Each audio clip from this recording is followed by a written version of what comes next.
the most rewarding championship that I've ever been involved in. Momentum's up. This championship is one of the hardest in the world.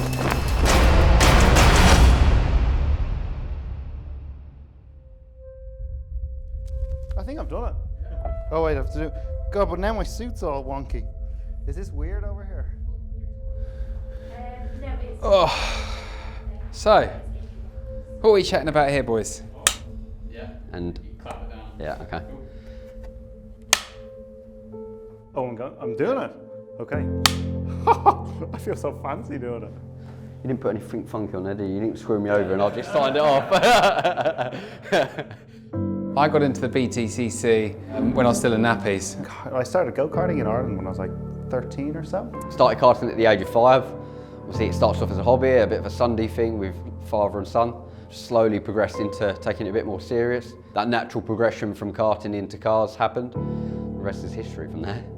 I did my first ever race at Brands Hatch GP. I'd only just got my international C racing licence for the BTCC, and I was on the podium first round, stood next to Matt Neal, who when I was 17 felt like the real life BFG. You know, he was huge, and that was how I got into the championship. And my elder brother, he was already racing. He ended up doing 2 years in touring cars. And I think that kind of whole sibling rivalry of always wanting to be the best kind of shone through. I think everyone played that PlayStation game at some point in their youth. So it was like, oh, I kind of want to do that. So 2020, for lots of reasons, was hard for everybody. We had COVID, so we had no fans. It felt soulless. I think everyone's sick of being at home. Like it started like a holiday, and then it kind of went to just like prison. This year, I think I'm in with a good chance because I have a car which is on the same level playing field as everybody else. I'm with Sicily Motorsport, which is a very professional team. We're an independent team. We haven't got the resources to some extent like the manufacturer teams have. So to be the underdogs and to claim three of those titles, it was a great feeling to sort of bring them that main championship. Because I didn't want to come back and be P nowhere, because it's just going to be really boring. Because I felt like this car has a real chance. Sometimes you just have to give yourself a little talk to in the mirror and reevaluate yourself, and that's all I've been doing, looking back at previous races. So hopefully I can turn up and improve on my weaknesses as of last year. You know, it's not going to be easy at all. It's going to be very hard work. That's why I sign up for the BTCC every year, because it's hard work, it's exciting, it's fun, it's fast, and it's full of adrenaline. So, ready to go, mate.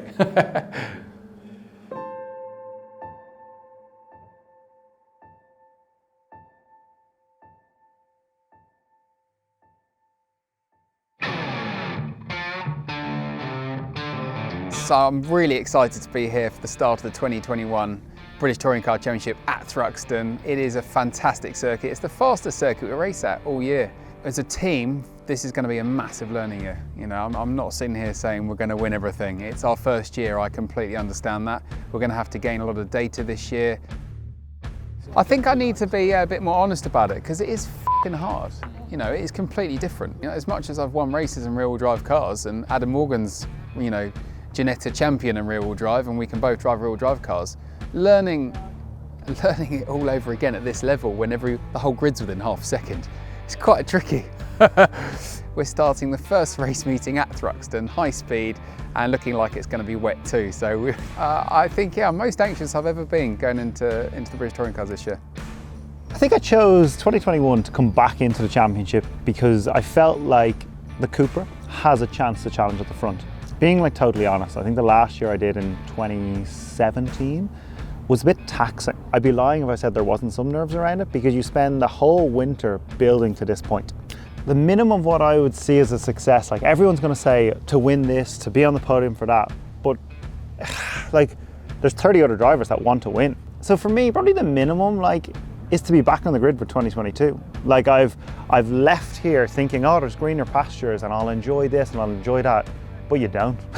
Like the touring cars is the creme de la creme, and that's kind of where my minimum would be to stay here.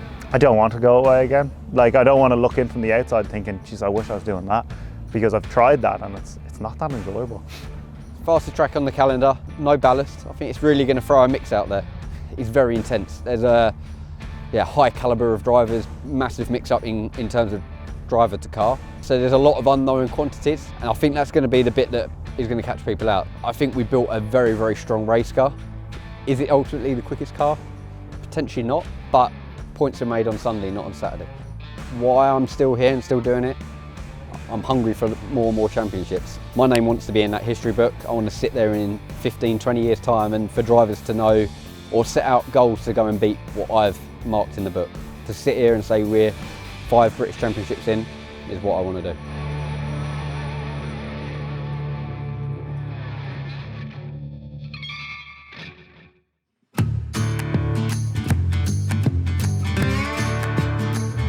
We're currently here on race day on Sunday, reflecting after qualifying yesterday. It didn't all go to plan. Qualifying, I think if I was to script a session where things could have gone wrong, everything did go wrong. From those changing conditions to getting blocked to a little issue on the car. First round being Thruxton, being damp on a drying circuit with a hard tyre and rear-wheel drive, ticks every box for it being the hardest possible qualifying ever and having 0 free practice 1 running. So, you know, 20th is probably where we should have been. So I ended up qualifying 19th, which, you know, it's not a position that I'm writing home about to say how happy I am, but considering all the things that were thrown at us, it's probably pretty fair. So it was definitely the lowest I've ever qualified in all the years I've been racing. Today is a new day, and I think that's what's nice about touring cars are you wake up on a Sunday morning and you forget about Saturday. When you go out into the races, everyone has a fair chance. We'll forget all about the troubles of what yesterday was. So I definitely can only see one way in race day, and that is moving forward. So I'm very excited about the race in half an hour.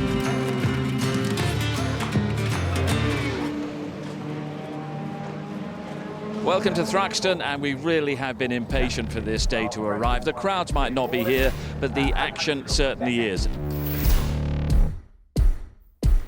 An outstanding lineup of drivers is all set for the quality racing and intense competition that makes up the 2021 Quick Fit British Touring Car Championship. I noticed Ash Sutton going really hard on that outlap through the complex. He's trying to build as much temperature into those hard Goodyear tyres that everybody's on for this race, because he wants to get off and try and get up the road as soon as possible.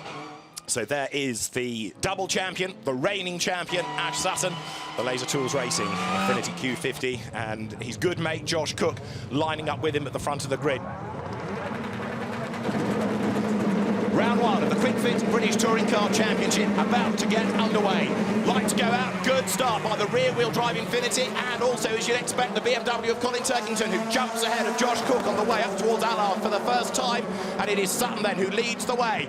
Up into 4th place is Tom Ingram, and he's looking for a way to try to gain ground as they make the run towards the complex for the first time. It's side by side for second as Cook tries to go around the outside into Campbell. There's a bit of a rub, and Sutton spins on cold tyres. Around goes the leader, around goes the champion, and that puts... The opening race of the season, it was prime position, set in pole position, but unfortunately it didn't last very long. Got to turn 3 technically, got a pump from behind, so it turned us round, put us back to stone cold last. He had a touch from Turkington.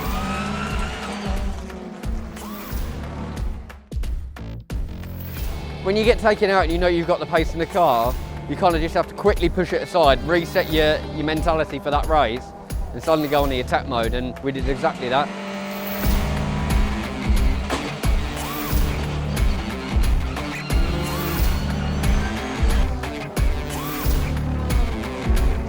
To come back from 28th to sort of 9th, it's a bit of a stellar drive. Yeah, I'm looking forward to the next one.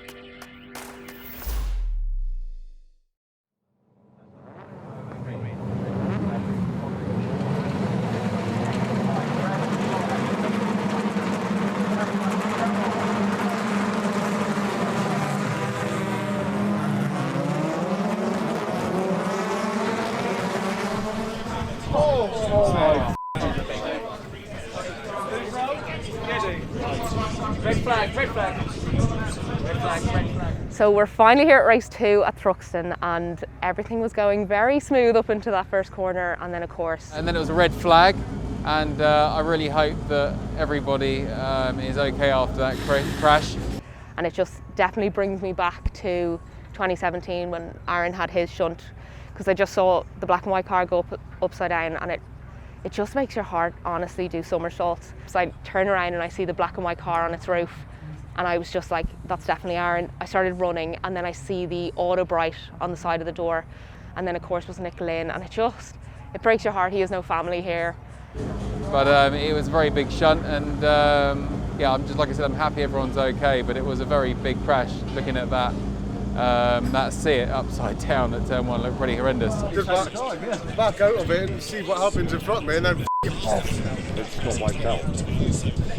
Mate, he came in with some pace, like. Try you about. Yeah, it wasn't bad. Well, it wasn't too bad in the car. I think he lost it himself, eh? May have just lost it. Okay, you go. Jake Hill was very... Everything's in perspective, and I know sometimes results might not come our way, but I guess all that matters is their safety. The car's in bits. I'm not sure what's going to happen back at the garage, but I wouldn't say race 3 is a runner, that's for sure.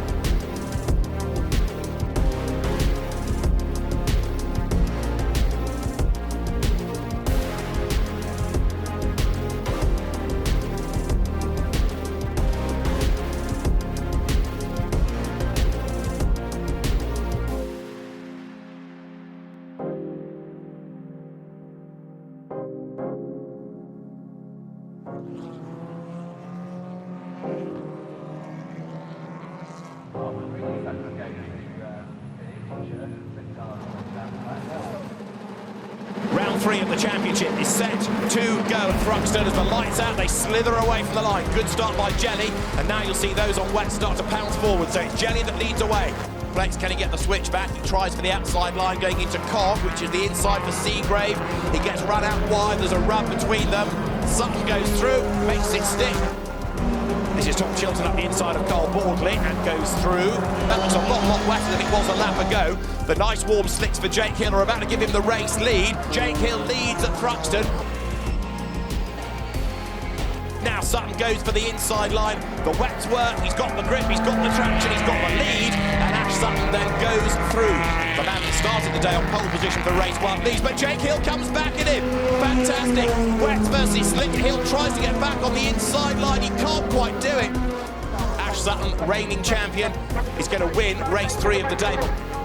The checkered flag is at the ready. Ash Sutton wins. Oh, another race full of drama and full of great racing.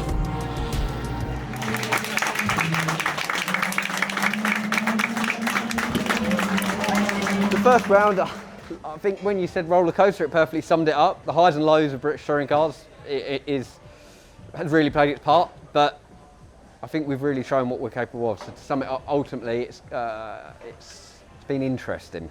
The car has been absolutely phenomenal, wet or dry all weekend, and we've just been very unfortunate with incident in race 1 and then an engine issue in race 2. So the first round back's been really exciting. Going to be good to get back out at Snet. It's a good mix in the calendar, so hopefully we see everyone there and put a better show on than we did today. Making way for the winner of round 3, Ash Sutton. Well done, Ash. Congratulations. Up the podium steps he goes to the reigning champion. 2 trophies, the winner and the independent winner. Ash Sutton on the top step of the podium. And now the national anthem of the winning driver.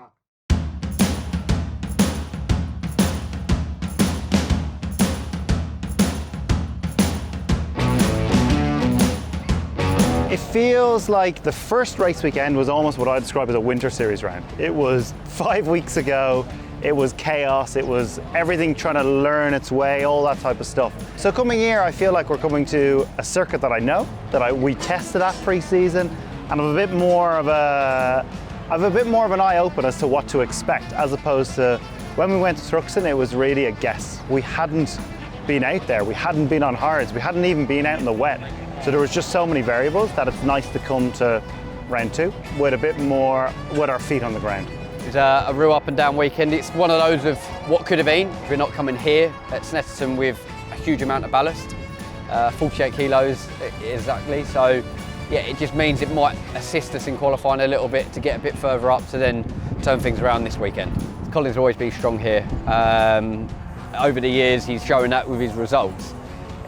For me, I feel like we can race our way through. So ultimately, if we don't have that perfect lap time or the qualifying pace to be where he is, there's always that element in terms of racing and pulling it through. And if I'm honest, you can go and win 2 races, but if you don't win the third or have a good result in the third, your weekend doesn't look quite as good. Look back at Josh Cook, Thruxton. He goes and wins the first 2, has a bad third, and it just massively counteracts what you do. So consistency is key here, and that's what I'll be aiming for. I always think you can get away with 1 bad race weekend in this championship, and we've done that. Both me and Adam tick the boxes. We haven't scored many points at Thruxton. And even Colin Turkington, let's be honest, 4 times champion of BMW, he's 7th in the championship after Thruxton, which kind of says it all. You know, we really struggled with the rear-wheel drive around there. But now it's hot at twisty Snetterton, and we've got a soft tyre, and apparently, I haven't tried it yet, but apparently the soft tyre is the best tyre on the BMW. So I'm really looking forward to trying it at one of my races this weekend, which is completely different, the rules. You don't have to choose your tyre now before qualifying. This year you can just decide before you leave the pit box in one of the races when you run it, which is all a bit more of a surprise for everybody, especially the commentators and the fans. Who's got what tyres in this race? You don't know until we're leaving the pit lane, so that's going to be exciting. To me, this weekend marks the start of the actual season. Now everything is in quick succession. Now we get to roll into one weekend to the next. And to say I'm excited is probably an understatement.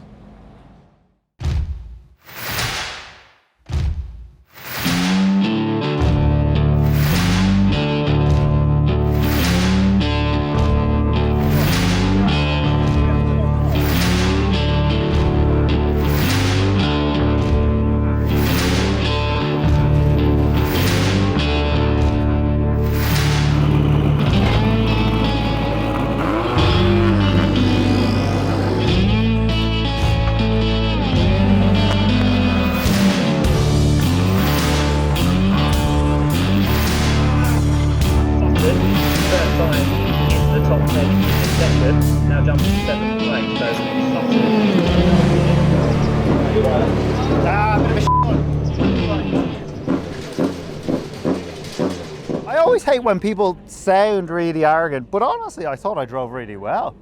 like I haven't driven great all day, but I thought I actually drove pretty okay there. But the pace just wasn't there. I think the chassis feels good.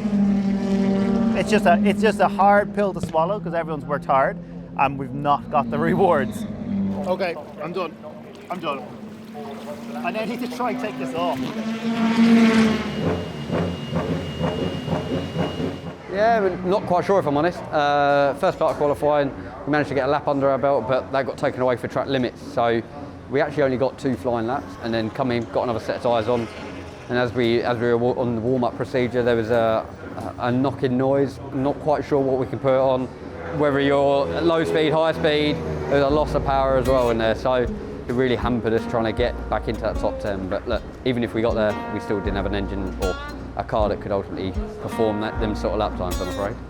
Next step now is just firstly diagnose the issue, work out what that is, and then we can actually set a plan to come back. But obviously tomorrow starting P16 I think is obviously going to be a little bit harder in race 1, but I guess the ultimate goal will be race 3 again.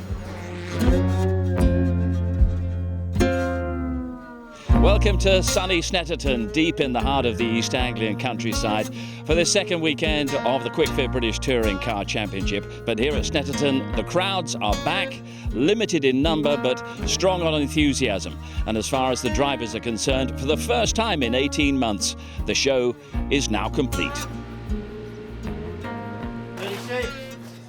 So we're here, it's race day at Snetterton on Sunday. The cars behind me just getting warmed up, ready for race 1. The sun is beaming hot, and who knows what's going to happen in race 1, but we're starting in a great position in P12. I'm going for the win in race 3. That is my plan for today.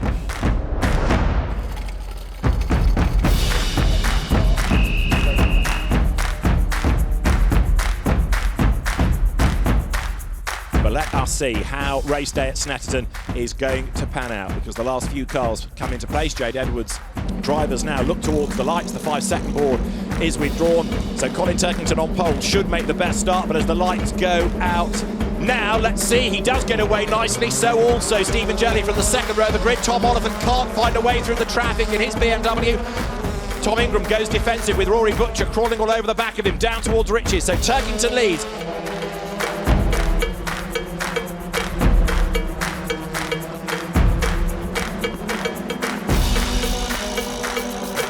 Five laps remaining. Because Chilton's on the back of Rowbottom, and Rowbottom in turn wants to get way past Jack Goff. The other driver making progress, Ash Sutton, by the way, up into 11th place. And last lap. That's Tom Chilton facing the wrong way at Wilson. That was not clever, Tom. There was a fast approaching Gordon Shedden. Not sure if there was a touch. Oh, rejoins and forces Jess Hawkins way out wide. Did he get touched or not? Okay, mate. Okay, that puts you 21st. So let's pick up rubber and take it easy on the way back in, please. Pick up rubber. I've got my first few laps, I've got no turning on the brake. That's what balance at Knockhill, right? Sutton can dive left and right. Yeah. So I'm just understeer. Doesn't matter what I'm doing with the brake and the throttle, I've got a massive understeer. He can really turn under me. So we just finished race one, and not exactly where we wanted to be. I was hoping that I was going to move forwards, and I just physically couldn't. With the balance of the car, I couldn't get the tyre to do what I wanted it to do at any point in the lap. Had a beautiful 180-degree spin at the hairpin, which made me go from 14th down to 21st. So that wasn't where I wanted to finish at all. I'm actually thinking the hottest bit of the day, let's go for the softs, because everyone will be pretty much on the mediums and thinking it's too hot. So I think, as I'm so far back, let's go for a gamble. Let's go for it. It'd be nice to be bouncing around podium area, but obviously with the 75 kilos on, that might be a bit difficult. You know, it is basically championship contenders are all around or in front of us, apart from Jake Hill. Yeah. Cookie's obviously out of position, but he's going to be on the soft, so it's hard to judge how they're going to perform. I'm on his shed, he's going to go for a race. Yeah. Because everyone in front of him's on the medium and a bit of weight. He's in the same scenario we were last race, identical. You could have an issue at the front where the two BMs, they're not going to be giving each other any room. They're both going to be fighting for it. Yeah. So they could back everything up into the rest of the pack. Aim for a top 5 here. Yeah. And just click. Hopefully finish in front of Colin, that'd be a nice one. Yeah, exactly. I think we need to counteract the weight, but I think actually we still need to have that balance foot more. Yeah. We'll go with that then. All right, sounds good. Race one, we've just done that. It was average at best, to be perfectly honest. Finding our feet a little bit, got ran wide by another car on lap 2 or 3 and dropped us down the order. And the problem is, every car on the grid is separated by a couple of tenths. So if you lose a second, it takes you 10 laps to make up that second effectively.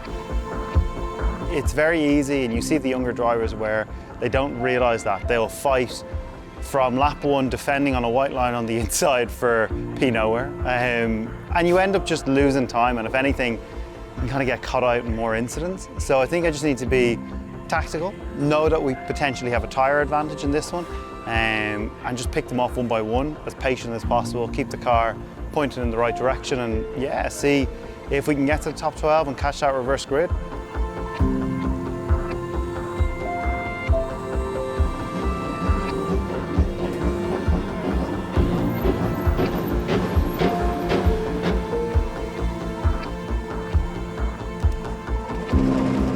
Let battle commence. It is go, and a good start is made by Morgan and also by Jelly.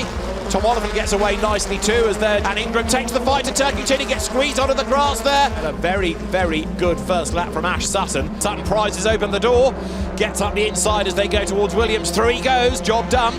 9 tenths, in other words, nearly a second quicker than Ingram and Jackson were going. Look how he's closed up. And he did that fastest lap as well as overtaking 2 people, you know, so he had the traffic to think about as well as all of that. So he is in blistering form. As I say, the soft tyre, no weight in the car, and he has arrived on the back of Ingram. Has he forced the door open enough? He has. So through goes Ash Sutton, then up on the inside, he goes third. Still plenty of time, we don't need to rush this. It is not if, it is when Ash Sutton's going to get the lead. He could barely be closer, almost pushing Turkington out of turn 3. Fantastic.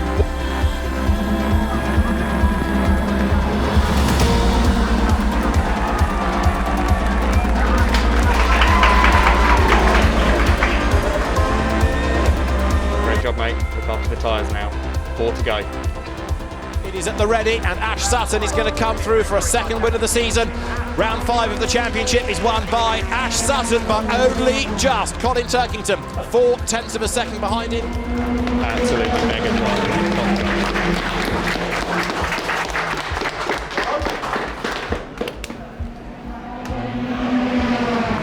What, with the soft tyre? Yeah. Well, we waited to see what everyone else was going to do in race 1. We sat back in the garage without making a decision. We let everyone else make our race 2 decision for us, knowing what strategy we wanted to go on for this one. And it's played out kind of perfectly.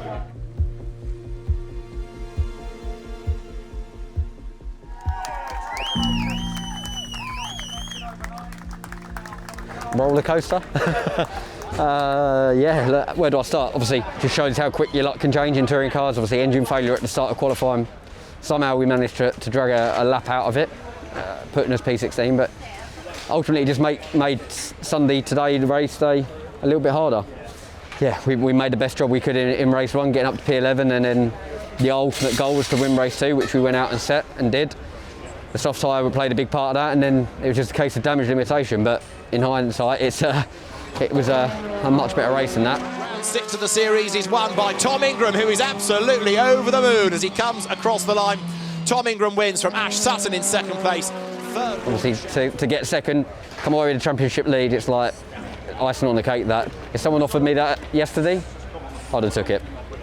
But it just makes Brands a very difficult meeting. Obviously, going there full weight, the track really relies on acceleration and braking.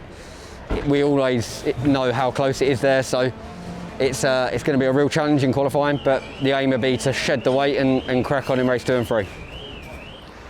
So yeah, like this weekend, it was probably a bit of a reminder of what touring cars can be sometimes. Into turn 2, someone hit us so hard at the back that someone hit me so hard into the second hairpin that it's crumpled the rear boot lid, moved my helmet on my head, and then sent me into, well, Tom, in front of us, which ended his race as well.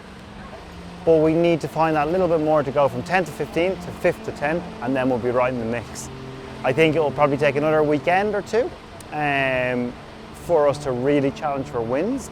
But at the same time, there's nothing more that these guys can be doing. Like everyone at Team Hard is putting in 110% effort, and this will develop to be a winning package. It's just going to take that little bit of time. We're finally into the flow of the season. It's only 2 weeks. We don't have to wait another month to get to the next race. So actually now we can learn from here, have a team debrief tomorrow or the next day, kind of make a plan of action for in a week's time, and all of a sudden roll into that with a lot more momentum.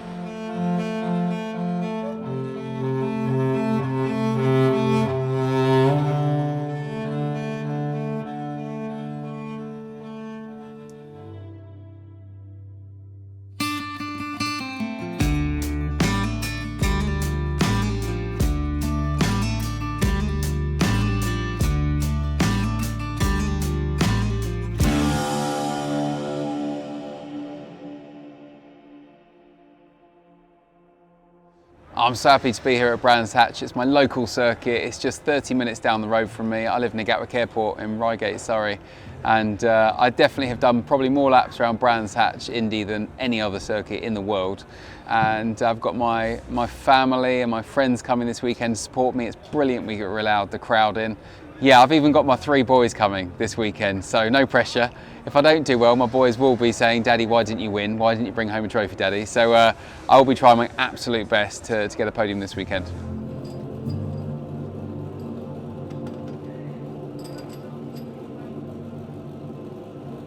So Brands Hatch as a circuit is probably different to a lot. Like only yesterday when I went for a run around it, do you realise just how steep coming out of paddock actually is? When you're in the car, You don't really notice it. I remember my first ever run around here in like what was a Renault Clio in the Clio Cup, and the first time you go down into that compression, it's like a roller coaster sensation in your feet. But as a circuit, it is a brilliant track, and only, like as I said, when I was running around it yesterday, do you see just how slick the whole place is. Like, it's such a nice setting, like Druids the Hairpin with all the trees. I've probably already said this, but I rate circuits on local amenities. So the fact that Blue Water is close for dinner each evening scores this a 10 out of 10. Coming into round 3, I probably feel a little bit more optimistic. We're starting to understand what the Cooper needs in general. I would say as a team, we're probably in our best position yet. I would say I'm always an eternal optimist, but I feel we've made significant inroads ahead of this weekend. Brands Hatch as a circuit. Indy layout, it's very short, it's very tricky, very compact when you're out in qualifying, for example. Trying to fit 30 cars around here is very, very hard. But in terms of actually coming to a Sunday on race day, there's a massive element of overtaking how hard it is. It's a tight track as it is, and to defend it's actually quite an easy job, so it makes the overtaking very, very hard. So qualifying is really, really key.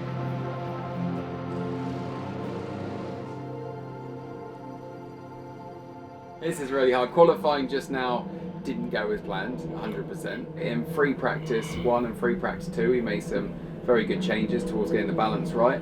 I was very confident with my car at the beginning of free practice 2, where everybody had used tyres on. So we were all in the same boat, and I was P6. Adam was very strong in free practice 2 when he put the new tyres on and was P8, I think it was. Yeah.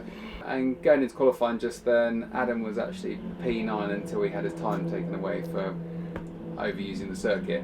So fundamentally we do have a bit of a quali and a race setup. There's been nothing set in stone that's given Adam the qualifying car and you the race car. That's just something that's evolved naturally over your settings. Engineers and our feedback, and I'm very much a guy who does a lot of laps in everything I do, and I'm always looking for the perfect race car, because that's where you score the points. Yes.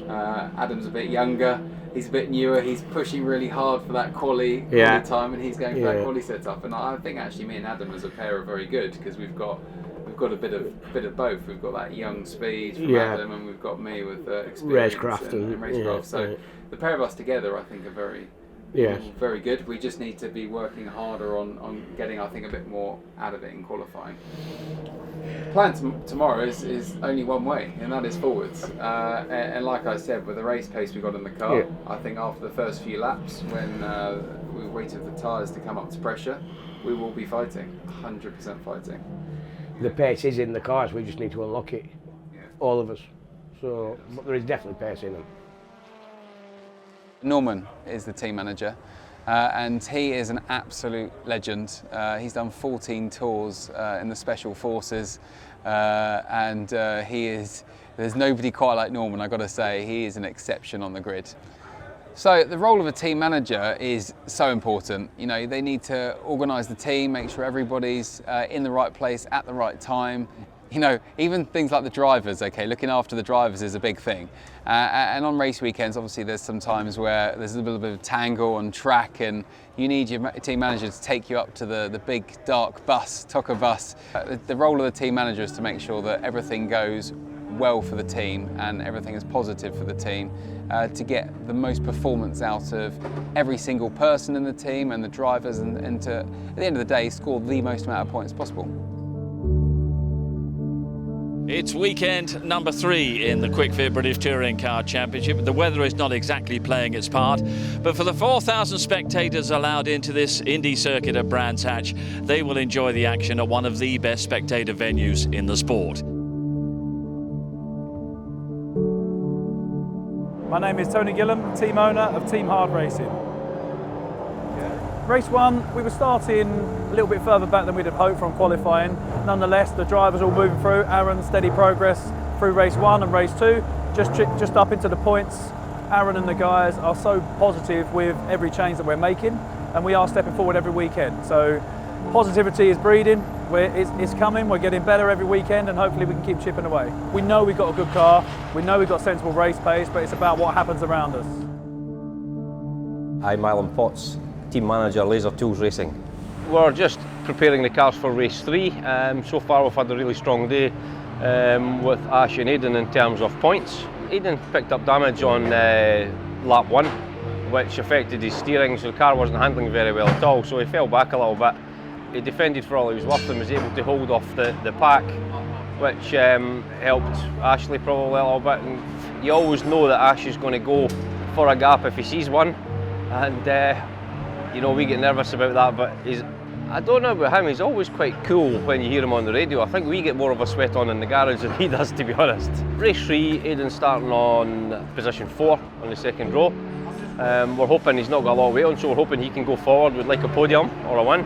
I think for Ashley in race 3 is to stay ahead of Ingram, because that's the two of them are pretty much tied at the top of the championship at the moment. We've had a really hard weekend. Qualifying was a disaster, but today setup's been getting better and better, and Tom's been super strong in the second race. I was shouting at Tom beforehand. I was like, you need one more place to be in for a reverse grid. I mean, to be fair, you can't nerf your teammate off, it's just not allowed. But you know, I was all up for a clean pass. But no, I mean, we're all obviously over the moon that he's on pole, and hopefully he'll close it out with a win.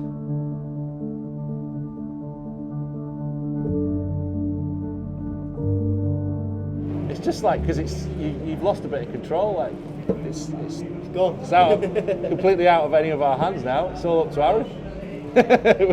I'm sure it's a good thing or a bad thing. Yeah, that's a worry. We're joking, by the way. If you're watching, Aaron.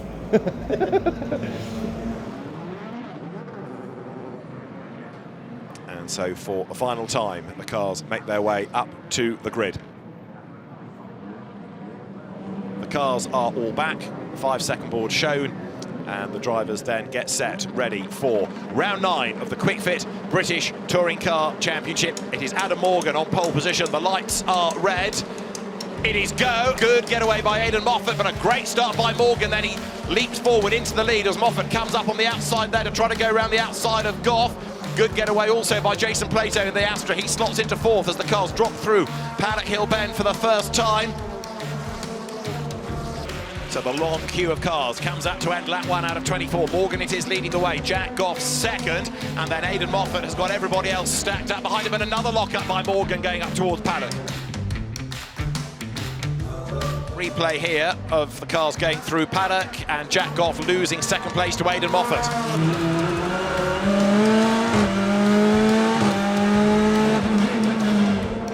Again, he's retaken Moffat, this is how he did it. The inside of clearways, elbows out, and on the power.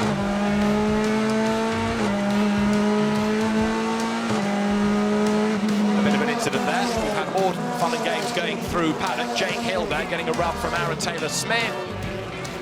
They're going to be side by side to the line in a race won by Adam Morgan, the 9th of his career. Adam Morgan wins at Brands Hatch for Car Gods in Sicily, but look at the third, side by side over the line. Who got the nod? According to the timekeepers, Aidan Moffat third by 12 thousandths of a second from Jason Plato. Okay, Tom, that's checkered flag P18. P18. Good job, mate. Looked like we struggled a little bit at the beginning. Adam Morgan that gets the race victory. The absolute champion down. Sicily Motorsport squad celebrating a victory here at Brands Hatch. Here at Brands Hatch lifts the trophy and stands by the second step of the podium, and another welcome return to the podium for our winner, Adam Morgan.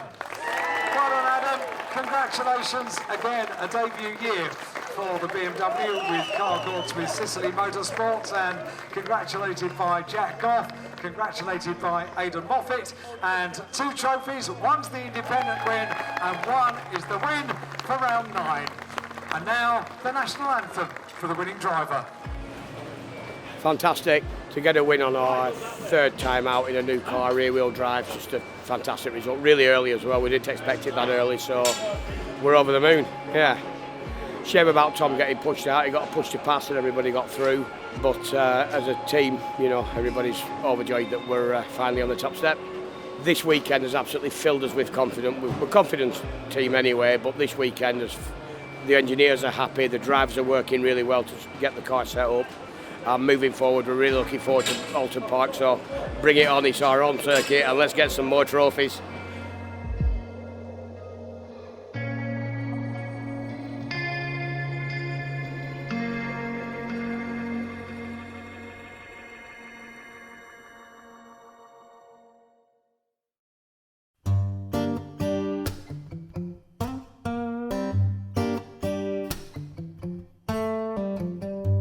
I'm Adam Morgan and I race with Car Gods of Sicily Motorsport. I think your local track's always a bit special because you always get your biggest crowd here. You get all your sponsors, all your family tend to come as well and all your friends. So that adds a bit more pressure as well. But Oulton Park I think is probably one of the most favourite tracks for most drivers. It is a real driver's circuit. You know, there's lots of undulation, lots of corners with lots of camber. I think it'll be the biggest crowd we've possibly ever had. I'm Aidan Moffat and I drive for Laser Tools Racing. We started touring cars in 2013. Yeah, one day we got offered a one-off shot of a touring car at Knockhill when I was 16 years old and foolishly said yes, and it was hard work. But yeah, from that we finished the season, got some points in our first year, and ever since the following year we've been Laser Tools Racing. So yeah, I'm Jack Goff and obviously I'm racing the new Cupra Leon for Autobright Racing with Team Hard obviously as well. So yeah. Oulton Park's a bit of a weird one really. I see it as like a mini Monaco as far as touring cars go because the track is actually quite narrow for the cars this sort of size. So I think qualifying and Saturdays are very, very important. We need to get our heads down, make sure we get a good Saturday, which hopefully will lead to a good Sunday. Jack, I would say, is a really good friend of ours. Like, he came to our wedding. He's someone that, you know, I respect the work that they put in and the dedication that it requires. So actually, the rivalry is good and I enjoy it. I've got another saying in this case, and it's iron sharpens iron. At the end of the day, that's what this is. We're pushing development of a new car and it's only going to steamroll everything to really further it. Getting the first team's podium at Brands Hatch, obviously the home track for the team. First one with the Cupra Leon as well, was brilliant. It's a little bit of a repaying of the hard work the boys and girls had put in over the winter time. It's not easy building one car, let alone building 4 brand new Cupras, and then obviously rebuilding Glyn's car after the Thruxton crash. So they've worked stupidly hard over the off season as such. So yeah, to get the first one is a good tick in the box, but we need to make sure we get a few more now. It was mainly for the team, was that, you know, they've worked so hard and just put so much effort into it. It was mega. I mean, I nearly threw it away. I had 2 massive lockups early on, so I nearly wrecked it. You know, to get that first podium in a new car is massive. As a team, I think we've done really well. I mean, this is the most competitive championship in the UK and it's one of the most competitive championships in the world. And whenever you change something really big, like the car, it is a big shift. And it takes usually people a good few years to learn how to operate it and get the most out of it, really optimise everything. Yeah, I think for the team overall, we've had a lot of progression from last year and going off of the solid results that we've both picked up. Off the back of what Aidan did at Brands Hatch last weekend, it's good. It's good to have 2 cars at the front now.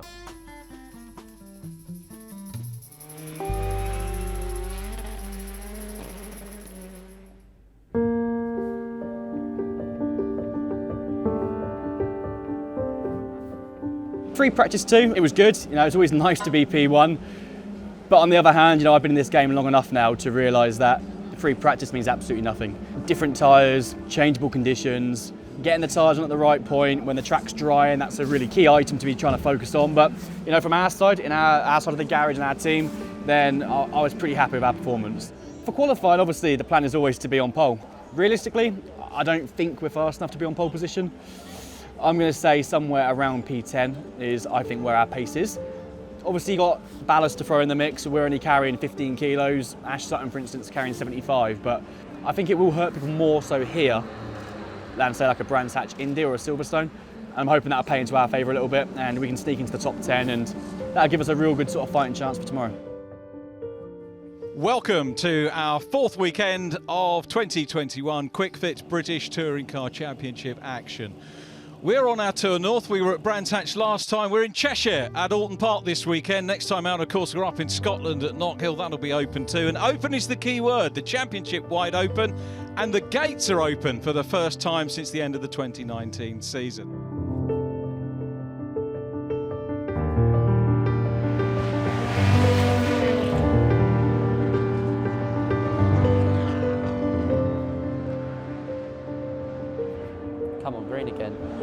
Jack Goff to green sectors. He's on the final sector of the lap. Is this going to move Jack further up? Come on, Remember, Jack. looking to maintain a 100% points finish record that he's got so far this season, and goes forth. That's certainly going to help his cause. Good boy, good boy. Come on, Jack. Here's your qualifying result. Senna Proctor on pole position, Gordon Shedden in P2, Jack Goff finishes in 5th place. The outside of the 3rd row will go to Adam Morgan, Jake Hill 7th from Stephen Jelly, then Colin Turkington in 9th, and Ash Sutton, the championship leader, fully ballasted in 10th. Take that, son. Hey, well done, mate. That's where you need to be on this track, don't you? Me, yeah. I'll tell you what, we have a good day tomorrow. Honestly. We could be up there. Yeah. Well done, mate. Good job.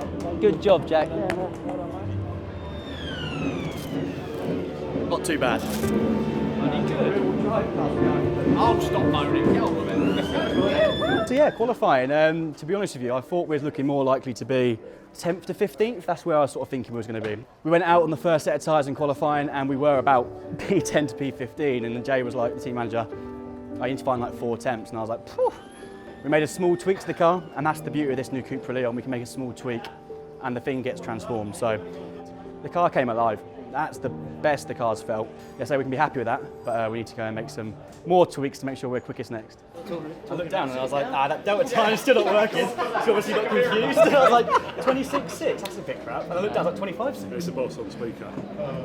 Hello, hello. Not bad, mate. You should stay away more often. Yeah, you're not invited anymore, mate.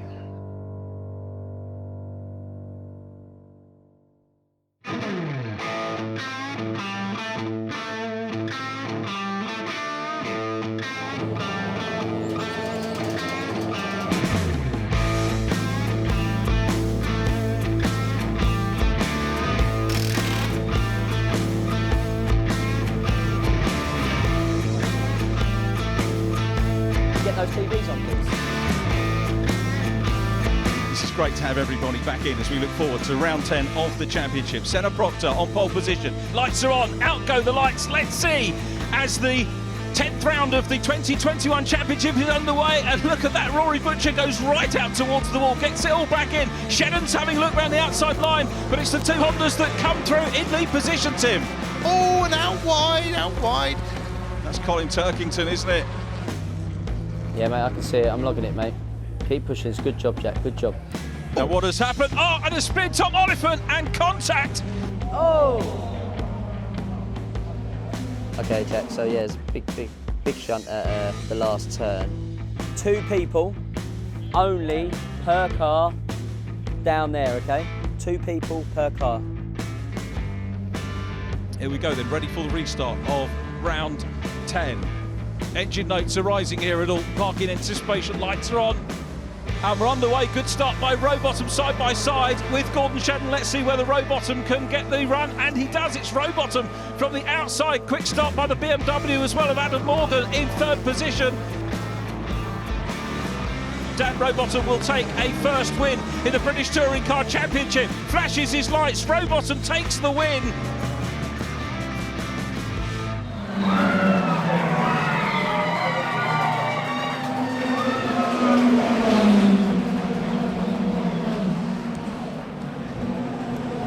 Okay, mate, P10.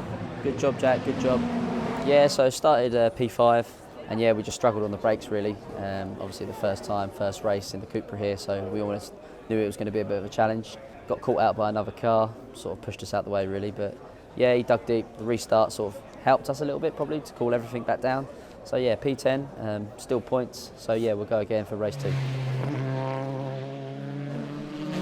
you know what? I felt like the second half of the race was really enjoyable. It was really good fun. It was nice to have a good fight right at the end and not get punches, because after that crash with all the boys down at Lodge Corner, they all spun and bodywork was everywhere. And I went through it and I went over all the fiberglass, and I was actually really worried that I was going to get punches. So luckily we didn't. And I just found out that Adam finished 3rd, and really happy for him and all the boys in the team. Third place, Adam Morgan. Give us a big cheers, Adam. Very, very popular indeed. Huge amount of support for Adam as he climbs onto his first step.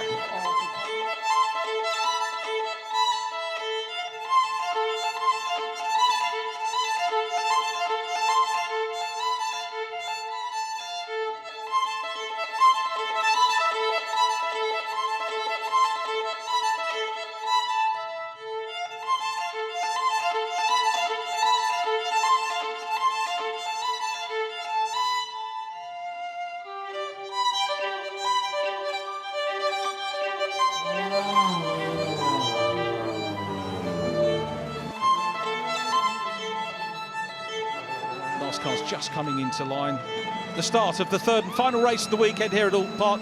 Long wait on the lights, and as expected, Ash Sutton gets away well. Senna Proctor not too bad with his ballast as well as they head down into turn one, side by side for the lead. And Ash Sutton's going to go for it. Senna Proctor holding ground though on the inside line, and Sutton's being made to work. It's Jelly in third place, still a bit of a rub with the Honda, and Senna Proctor making a fight of it, but Sutton goes through into the lead. Yeah, well, he didn't do it at turn one, and we've got a rotating Sam Osborne. Collected by Jack Butel. Lots of cars off. Yeah. Tom got it back. I don't know. Red flag said all. Okay, red flag again. Okay. Roughly same procedure as before. It's been a messy day. Yeah, there's a lot of car damage. Full restart. And we'll give you a nod when we see the 5 minutes, or it'll start from 5 minutes.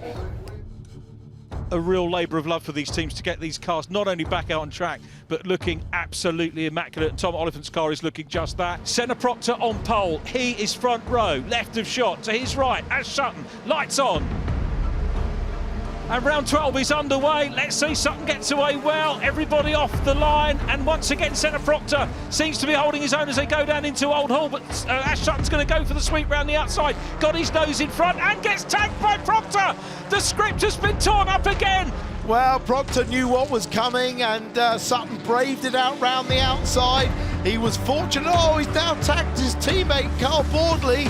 That wheel's come off, so that's going to be a problem. Adam Morgan, 2/3 so far, side by side with Moffat there. Moffat, battle-scarred car coming through. Copy, 10 laps to go. Jack Goff having a little bit of a moment off the track. 3 laps to go, 3 laps. The car's working well for him. It was, he's got those soft tyres on, and they're Boardley's off! Boardley and tags! Butcher! Big crash there. Yeah. That's the fastest corner on the track. Okay, it's a red flag again, Adam. Red flag, red flag. Follow Marshall's advice there. There's an incident at the last corner that's caused this. Follow the instructions, I think. 3 laps to go. No restart. No restart. Okay. Yeah. No, there is no restart. I think that is the end of the race. Okay, it's now decided there's no restart. So race is completed. So P5, well done. Yeah, that's a bloody good weekend. Thanks, mate. Thank you very much, Christopher. Tony. Yeah, well, we've managed to avoid most of the incidents, luckily. That's the thing. You know, weekends that are involved, you can be fast, you can be everything. You've got to also have a little bit of luck to avoid incidents. Being at the front is helpful, you know, and that's where, you know, Adam qualified 6th, and suddenly you're in a whole different league there where the less accidents happen around where, you know, it's the midfield, as you saw in that thing. You know, everyone's bunching up in the middle, and that's where accidents happen. So we were clear of that, really. This weekend has been fantastic. You know, we've really made progress and really good points haul. Adam is driving superbly. I think really we're ahead of the curve where we probably thought we would be. So I'm delighted, really. It's and so early in the season. You know, we've still got 6 weekends to go, so very exciting. Yeah, just a day to forget. I think it's a day of what could have been. Race 1, we were involved in an incident which took us out, put us stone cold last.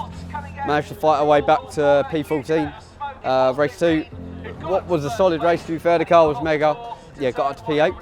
Obviously reverse grid, got drawn on P9, so it put us second for the last race. And We were on the right tyre, the soft tyre, hardly any weight. It should have been plain sailing, but unfortunately we just got tagged at turn 1, and I managed to save it. We did a full 360, but yeah, then there was another big contact down at turn 2, which ended the race.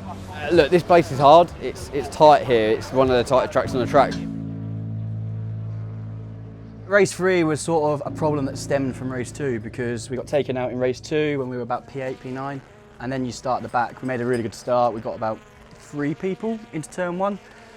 And then there was an accident in front of us where people don't give space. A track like this, you can't get away with it. And we just got caught up in somebody else's accident once again. So that's 2 races out of 3 today that I've been caught in somebody else's problems. But that's racing, I guess, around a tight, twisty track like Oulton Park. We thought we'd got away from that by qualifying 5th, but it wasn't to be, unfortunately. It's one of those days. But yeah, we thought we had done the hard bit, getting out of trouble. But clearly not. Clearly not. We'll go again, mate. We'll go again.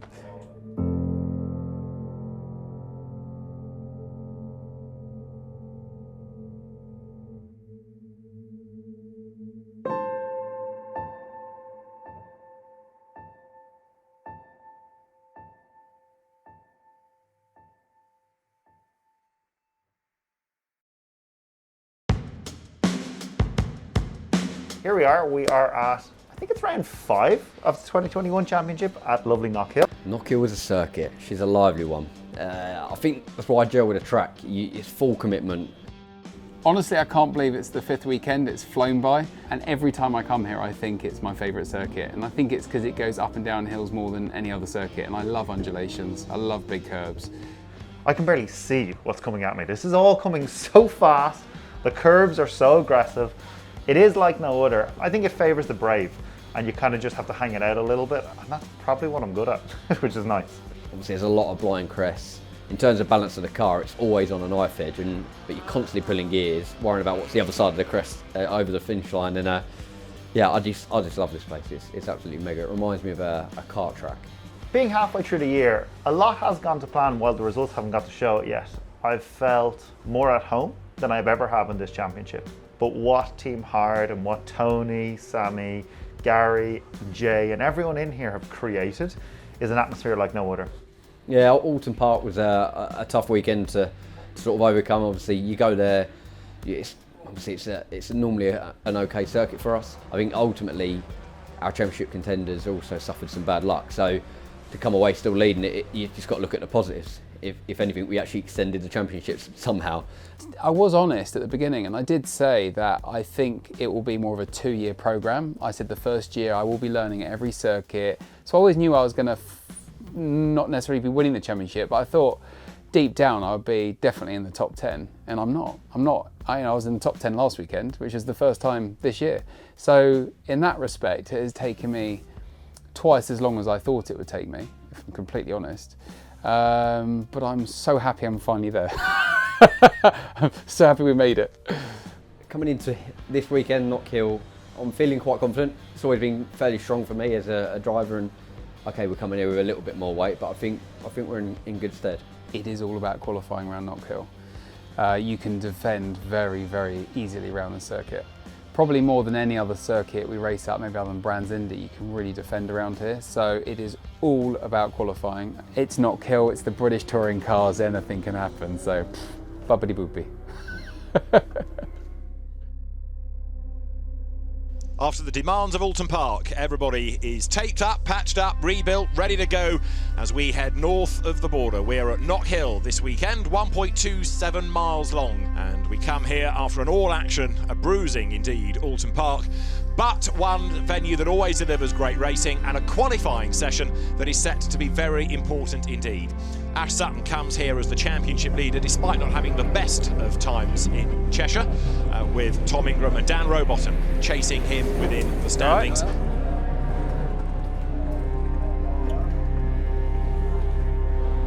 He'll be alright.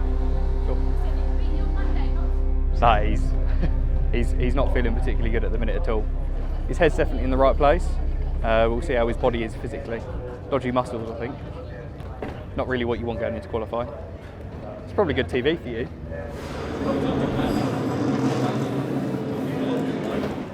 Yeah, if he could have put that last sector on that one, it'd have been What's that difference? Half a temp. Half a temp? Yeah, nearly half a temp. It would have been 4 positions. Yeah, it's ridiculous. 3 positions? 3 100ths would have moved us up to P3, I think. Up and back to that. So we're doing 3 runs, 9 laps, so out, 9 laps in. What we looked at last year between lap 4 and lap 9 is the optimal for the tyre. So just bring them in slowly, those 4 laps is not a problem. So you've got an out 4 laps to bring them in.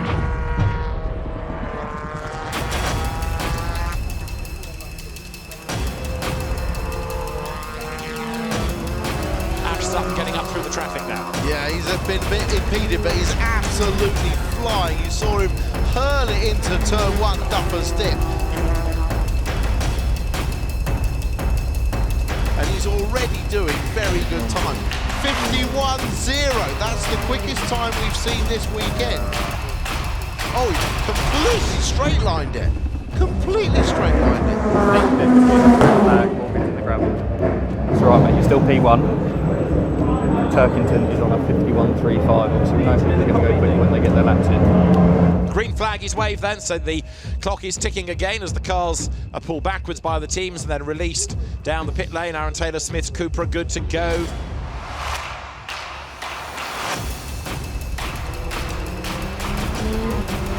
Four laps remaining after this one. You've still got time for a breather. He's happy, but they just ran out wide and then round came the back. And that is Carl Boardley, is it not? That's Sutton who's had a moment at the chicane. So Sutton survives it and is 6th, but yes, Chris Smiley a 10th down on Turkington, but improves to 3rd on the grid. Yeah, good. I think Ash did a mega job there, given how he was feeling before that one. Yeah. He was consistently putting in times that were in the same sort of region. It was just not getting the slipstream at the right time, I think. That was all it was. He was just trying on the last lap. He was just trying to push for that extra half a tenth. Half a tenth would have sent him 4 places on the grid, so that's really what he wanted. But no, it was good. I think overall that's a positive session given the weight we've got on.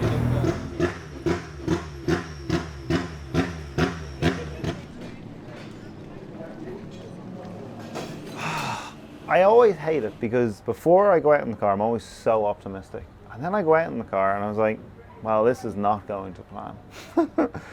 It's not demoralizing because like I feel like I'm doing the best that I physically can currently, but I just want to be doing better. Like I've driven worse in other cars and qualified on the front row. That's what's so frustrating.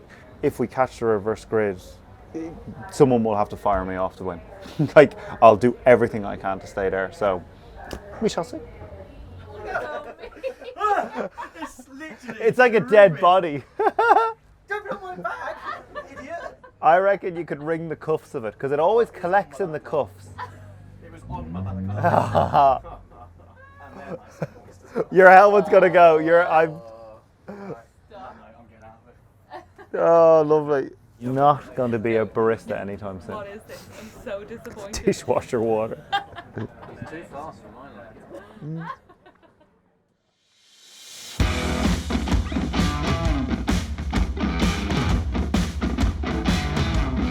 So we're here, sunny Knockhill somehow, and it's race day, Sunday.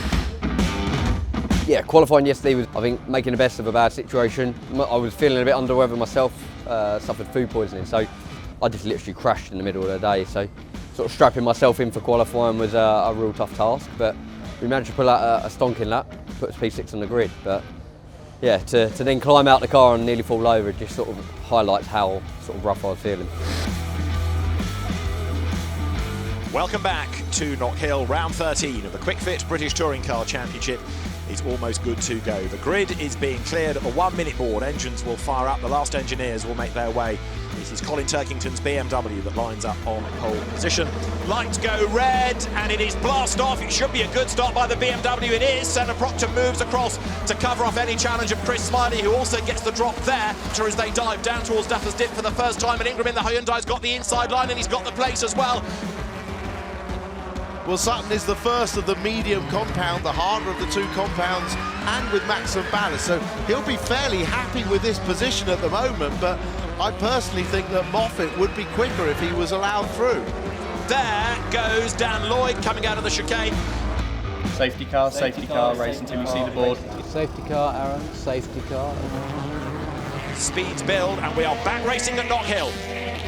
But his brain is sort of thinking, I'm in a good position here, I can lose a bit of weight for race 2, but how does he ever stop himself as he tries to launch it up the inside of Jake Hill? He's going to get there before they get to Clark. Great move, through on the inside line. Here of dramas further back in the pack. That's Ollie Jackson having a major lock-up into the hairpin. Yeah, I think he was... Oh. And Aaron Taylor-Smith, I think, was slow there. Aaron Taylor-Smith has a new engine in for this weekend. That was certainly had him. What's happened, Aaron? Is it just cut out? We sacrificed an enormous amount to be on this grid at all. We lived in a mobile home for 2 years when we raced with BMR. No one really knows that. Like, we lived on site to make this a dream and a reality, for it all to come together. So sorry, Aaron, so sorry. You were getting there. I guess it just cut out, did it?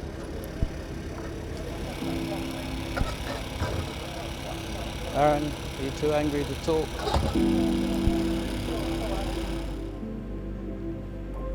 Probably I skip around and make it look like I'm in good form all the time, but at the same time, this is hard work. You know, like, this is stress.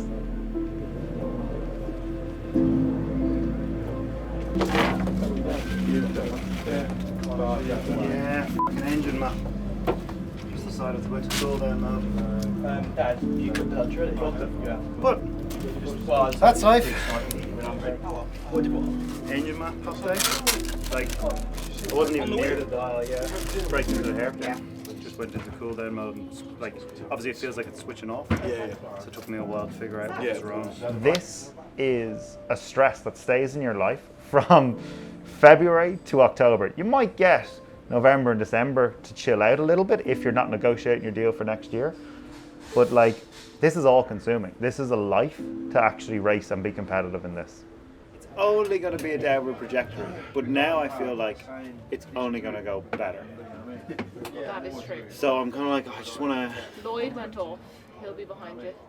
He did. Oliphant went off. Which is good because they'll be coming through, and every time they overtake people, you start out people. So I actually think there could be a nice little... Hello. Yeah. Butcher, did he get a penalty? Something so simple prevented us from making, like, proper progress. I don't know if I've ever showed you guys, but on the wheel, there's a few different dials and a few different buttons on it. And on one of the laps, when I turned into the hairpin, as I put in the steering lock, my sleeve caught the dial. Which basically switches off the engine. So it puts it into a cool down mode effectively. It took me probably 10 seconds to figure out what the problem was because you assume that something is broken in the car or the engine is failing. So it's one of those things where I almost need a minute or two when I get out of the car to chill out and just let it all settle down, but totally fine now. But hard to stomach. Thank you so much. Cheers, thank you. Cheers. Quick photo, please. Quick one. Thank you. Thank you. Cheers, thank you. Oh, love it. Always got time for the fans. Always got time for the fans, mate. Love it, love it, love it. I'm not sure if he just clipped me or I just locked the rear left then the rear right and I had like a... Bored my girlfriend already, see, she already walked off.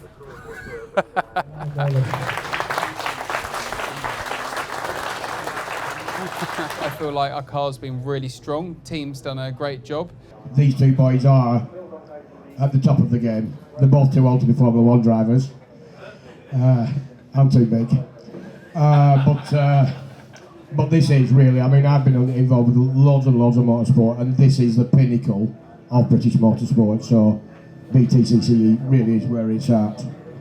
So I've actually genuinely really enjoyed today. I feel like I'm understanding the car and how to drive it more. I actually fought through the field really nicely in race 1 and overtook 6 cars in the end, which was brilliant. No, I'm not changing anything with the car other than the tyres, which are the slower tyre by 0.3 of a second a lap. But I'm not going to change anything I'm doing. I'm driving, I think, really well this weekend. So just need a bit more luck and yeah, keep it on the black stuff, more importantly.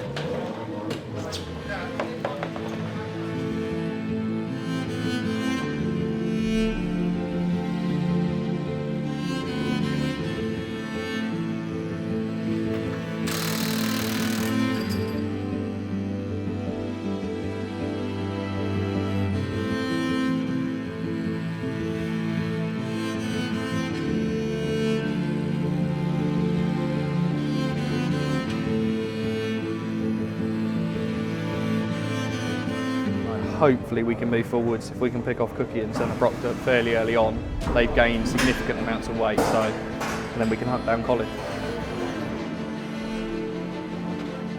The 1 minute board has been shown, the grid is clearing. This big enthusiastic crowd is set ready for what's going to be a really lively race. As Colin Turkington now makes his way up to the grid. Round 14 is good to go. The lights go red.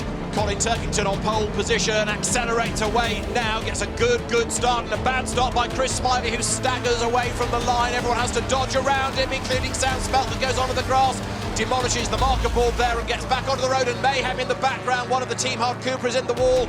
Could have been Nicholas Hamilton, I fear. It is. Nicholas Hamilton is off the road and we're going to get a safety car surely to move that out of harm's way. Safety car, race until you see the board. Last at the minute, Ingram is sat P8. We are back running here at Knockhill. We haven't really had a proper racing lap yet, but this is the end of lap 6, and it's Colin Turkington who leads the field over the timing line. Colin Turkington is in charge. Second, Josh Cook. Ash Sutton is third. I'm pretty sure that was Sutton coming. Cook has seen him and left room on the inside. Great move. Colin's fastest lap currently 51.21. I'll keep you updated. Sutton is now up into second place. Jake Hill tries to hunt down Josh Cook, who has not given up yet. So Proctor goes through, Chilton goes through. That's Ingram getting ahead of Butcher and getting all crossed up. There's damage on the back of the Hyundai and one into the gravel on the left as well. But it's all eyes on Sutton right now for the lead at least as he tries to hunt down Turkington. Up onto two wheels as he goes through the approach to Duffer's Dip. Turkington has got to defend like never before. Sutton is right there, he's quicker, he's alongside, he's going to be ahead. Is he coming down to the hairpin? Because now Sutton to the outside line, he's got the run in a straight line, but he's going to be on the longer, slower line for the hairpin. Turkington stands on the brakes, tries to run Sutton out wide. Ash stands his ground on the outside and does get run out wide through the gravel with two wheels onto the dirt as well. It's his knee and he covers him off. Yeah, he certainly doesn't. Sutton gets a big slide on coming through Clark.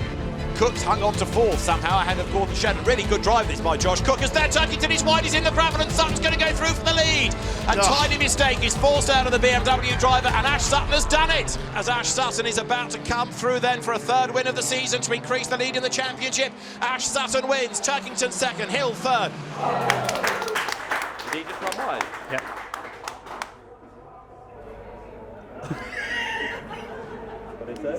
Mega job, mate. He's cracking. What did he say? He just started singing about under pressure. Oh, really? That's it, mate. Good job, mate. It's not bad for four of us. This morning we sat down and had a little plan. We always do this on race day. We sit down with our team and go, right, what's the ultimate goal here? It took us a few laps to chase Colin. He was strong. He was extremely quick then. Yeah, to come back from obviously how we were yesterday, the illness, etc., and to come away with fastest lap then and a win, it just shows the pace we have in the car. Yeah, a slight error from him at the chicane, and yeah, we come away with a win. And back on the top step of the podium is the reigning champion, Ash Sutton. Also win for round 14. A handshake with the Butler from gives him up onto the top step of the podium goes Ash, and it holds the way on. Well done.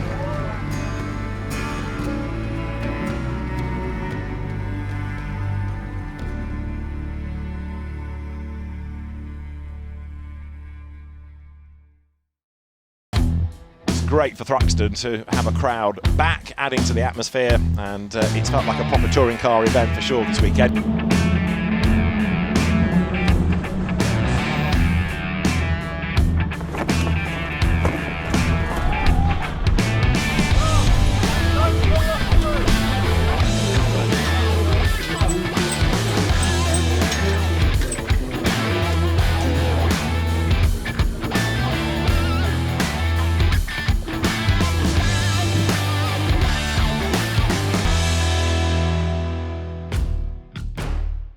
Okay, my name's Ashley Sutton. I race for Laser Tools Racing and we're here at Thruxton for the second time. Obviously Knockhill was an interesting weekend. For me, obviously suffering a little bit of food poisoning on the Saturday really sort of threw me back a little bit. But yeah, we didn't really show any pace at all in FP1 or FP2. But yeah, we just had enough energy there to put a lap together in qualifying, which, if I'm honest, it was perfect to sort of set us up for race day on the Sunday. We're doing the best job we can. We're going to every weekend and extending the championship. So ultimately, what more do you want? Here, obviously, the real issue we have is stopping it into the first chicane and off of the first chicane, the run to Noble. But once you're out the back of the circuit, there's not really much of an effect. Like you said, momentum's up. You're not really having to put any brake input in, so you haven't got the weight affecting you there. It's only when you come back into the final chicane is where you notice the big difference. Under braking, it makes life a bit harder. Tom's done a mega job in that Hyundai. Obviously, Colin, I always expected to be there. I expected the likes of Gordon Shedden to be there. But yeah, Jake Hill, Dan Rowbottom, they're people that are keeping you on your toes. I think race 1 we just got to knuckle down. We'll see how we get on in qualifying. But as soon as we can shed some of that weight, I'll always be on that charge. And race 3 I like to get involved.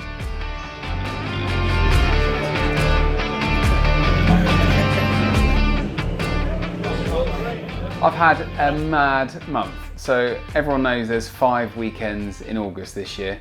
And I've been racing every single one of them, jointly between the British Touring Cars and the Pure ETCR Championship. And I just got back from Hungary last weekend, ready for Thruxton now.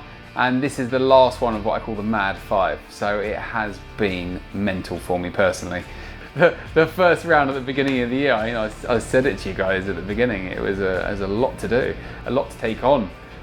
With a new rear-wheel drive, and it was damp and it was cold and it was the hard tyre we'd never even tested before, and now we're coming here and it's warm. It's the end of August, it's warm, it's cloudy, it's still like 20 degrees, and I'm happy that we're coming back to the same circuit twice, because it definitely helps with your experience, especially when learning with the new car, new team. It's great this weekend as well that I've got Kevin Berry here, who was my engineer I had at the beginning of the year, you may remember, at Oulton Park.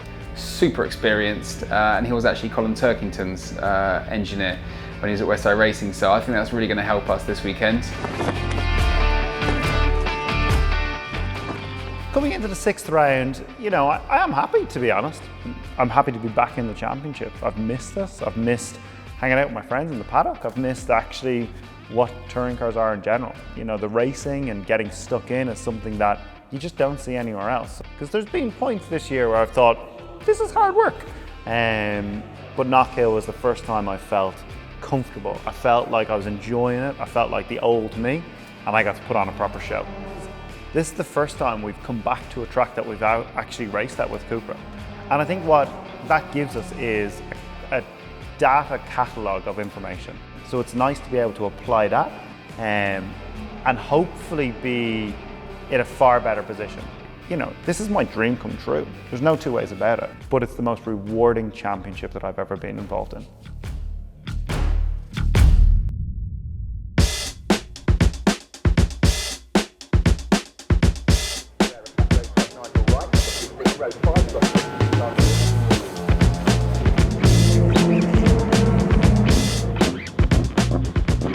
Yeah, quali was looking really promising at the very beginning, sort of the first 3 quarters.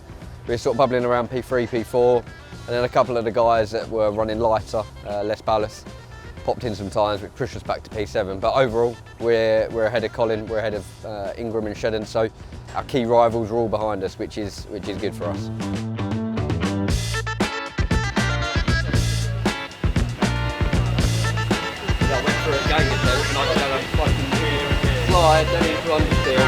It's just 2 on the limit.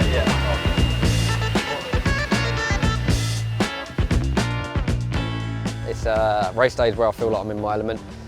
Saturdays are more about that fine tuning and everything, and race day I can get stuck in. We're also aware we are the things between you. It is qualifying day at Thruxton, and we've just wrapped up.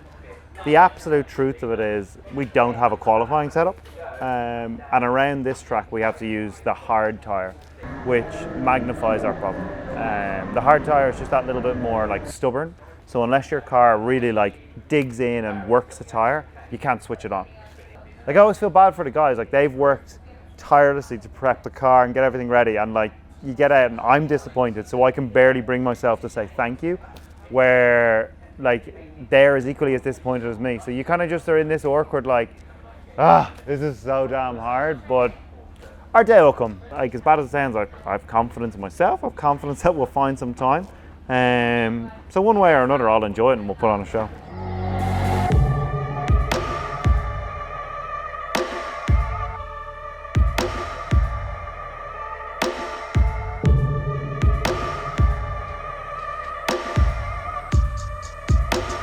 Last cars.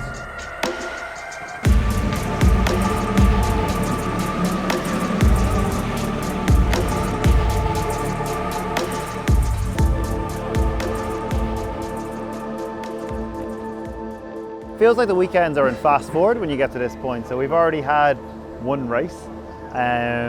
It was pretty crappy, I'm not gonna lie. So we got a puncture probably 7-8 laps into it. Around here is always notoriously difficult on tyres, but we were pretty unfortunate to get it in the way we did. So you'll probably see like the Garrett or the awning is absolutely frantic now with all 4 cars going in a slightly different way with setup, because we haven't unlocked what the car needs on this hard tyre. So the day can only get better from having a puncture and finishing P-nowhere. So hopefully, yeah, race 2 and 3 will go a little bit more to plan.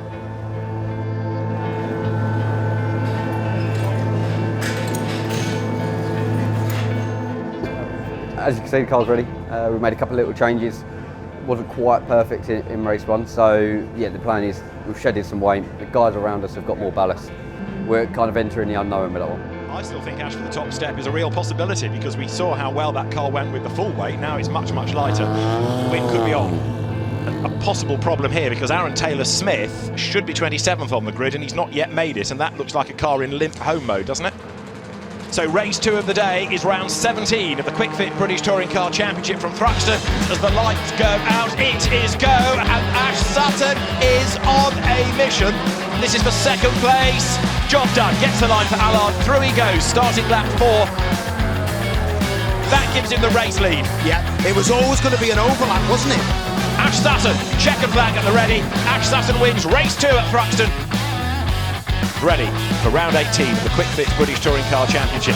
Who will make the best start when the lights go out? We'll find out now, because it's blast off. A good getaway by Morgan.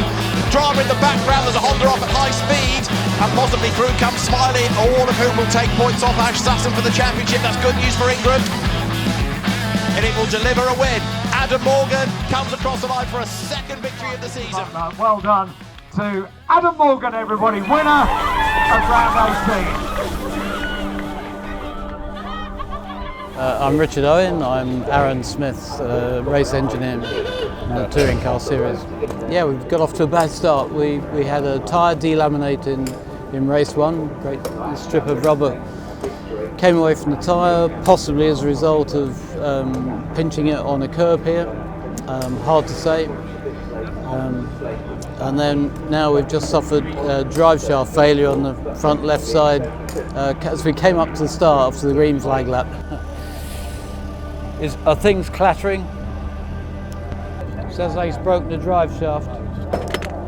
Aaron, we're going to push it back and then push it back to the awning so we can start work on the car. The drive shafts have a particularly hard time because, especially today, we're running hard tyres. It's a very aggressive, abrasive circuit. But at every circuit, the drivers warm the brakes and the tyres extremely aggressively, which is quite hard on drive shafts. And we've broken one at a very inopportune moment. So it depends where the drive shaft breaks. If they flail, they can wipe off the whole of the suspension on that side, but it doesn't appear to have done any other damage other than the drive shaft itself. So.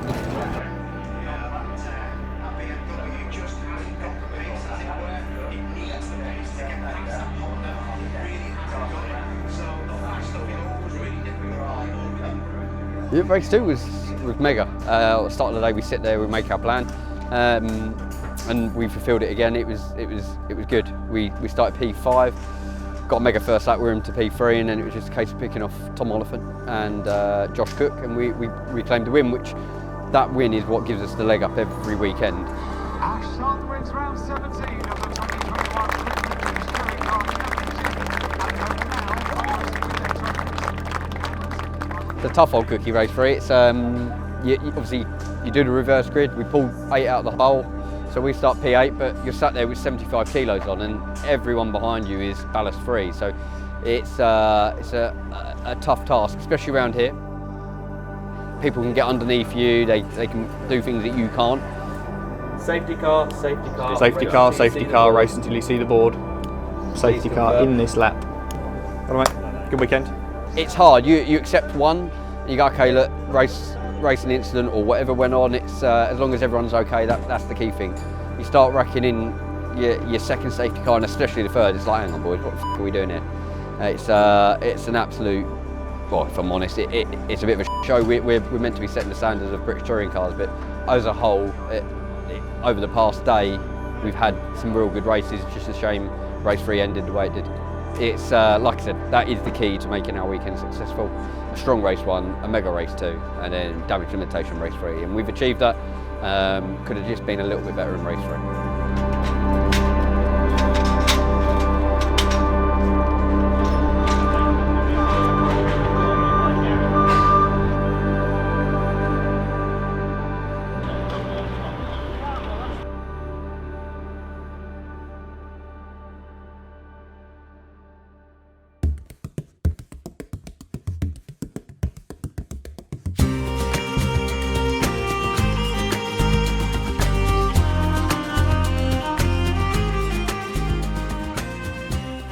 There he is! The guy that just follows us around at every track.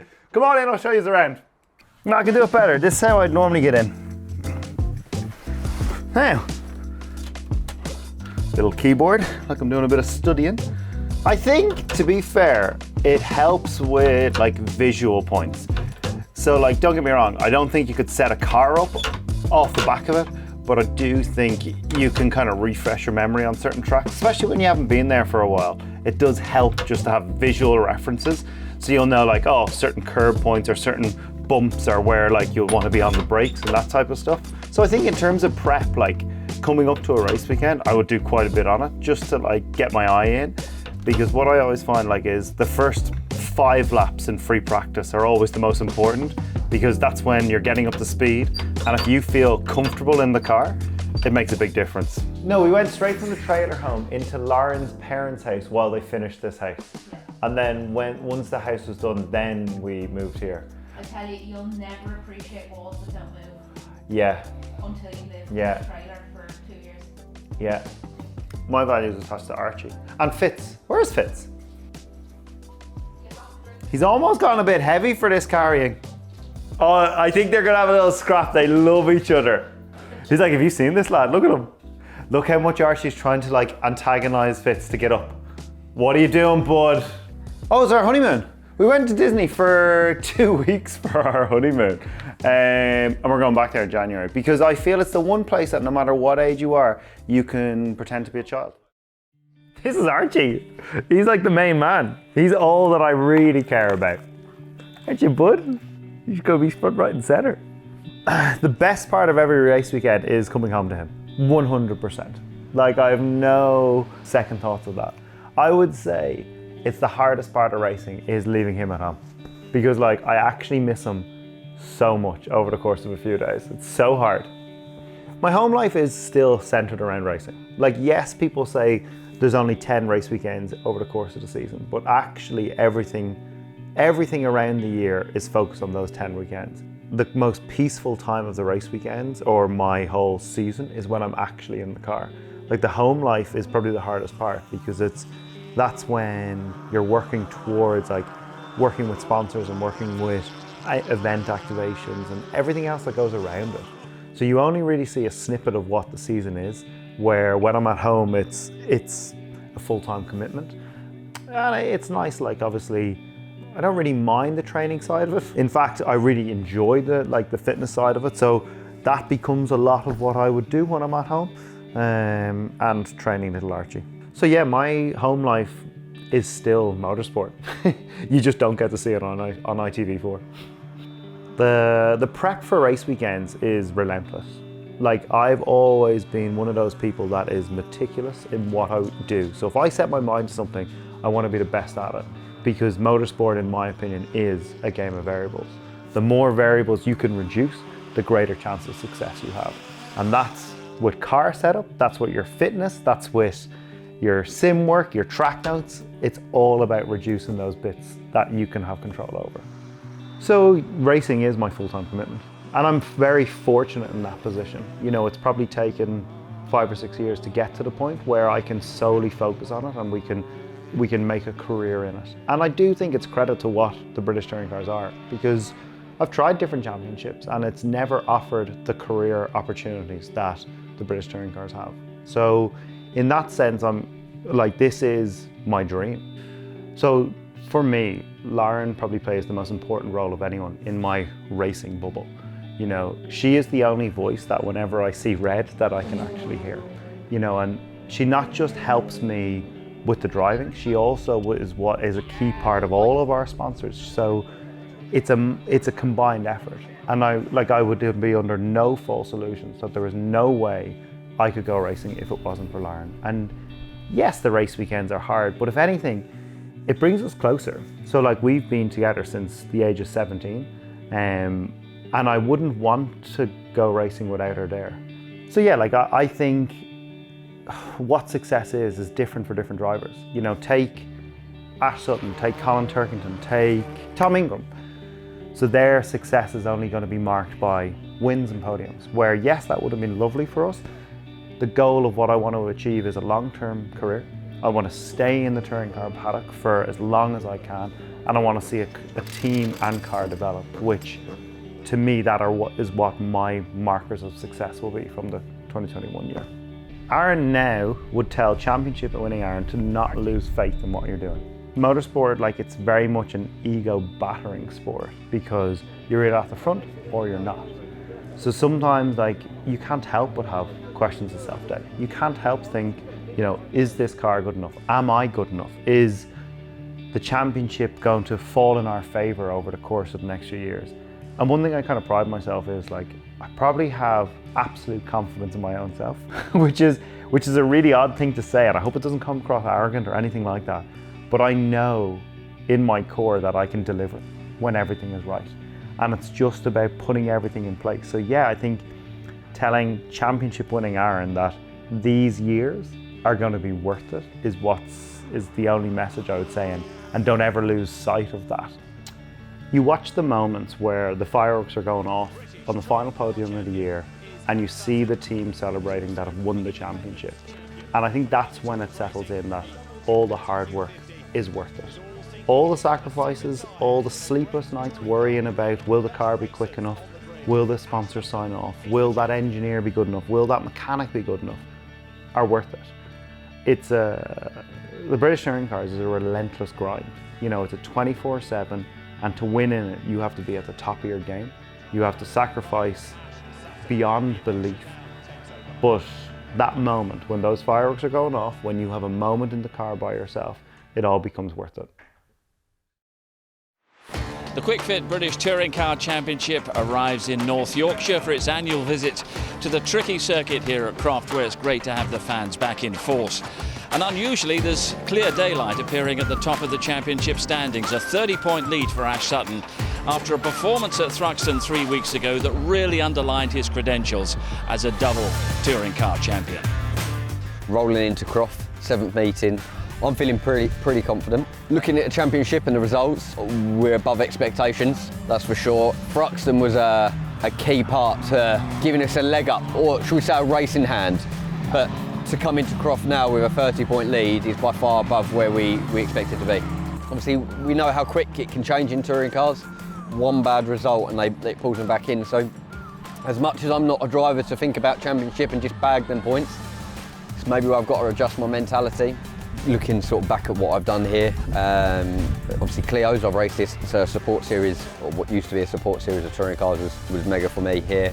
We've had many wins here in terms of in the Subaru, but if you're looking at some of the lows, 2017 qualifying, that dreaded accident that happened with Luke, Aaron and Jeff Smith, and if I'm honest, it was one of those where it was either hit a car or hit a wall, and I chose wall. So like I said, I've had a real mix of results and experiences here, but the majority of them have been on the highs.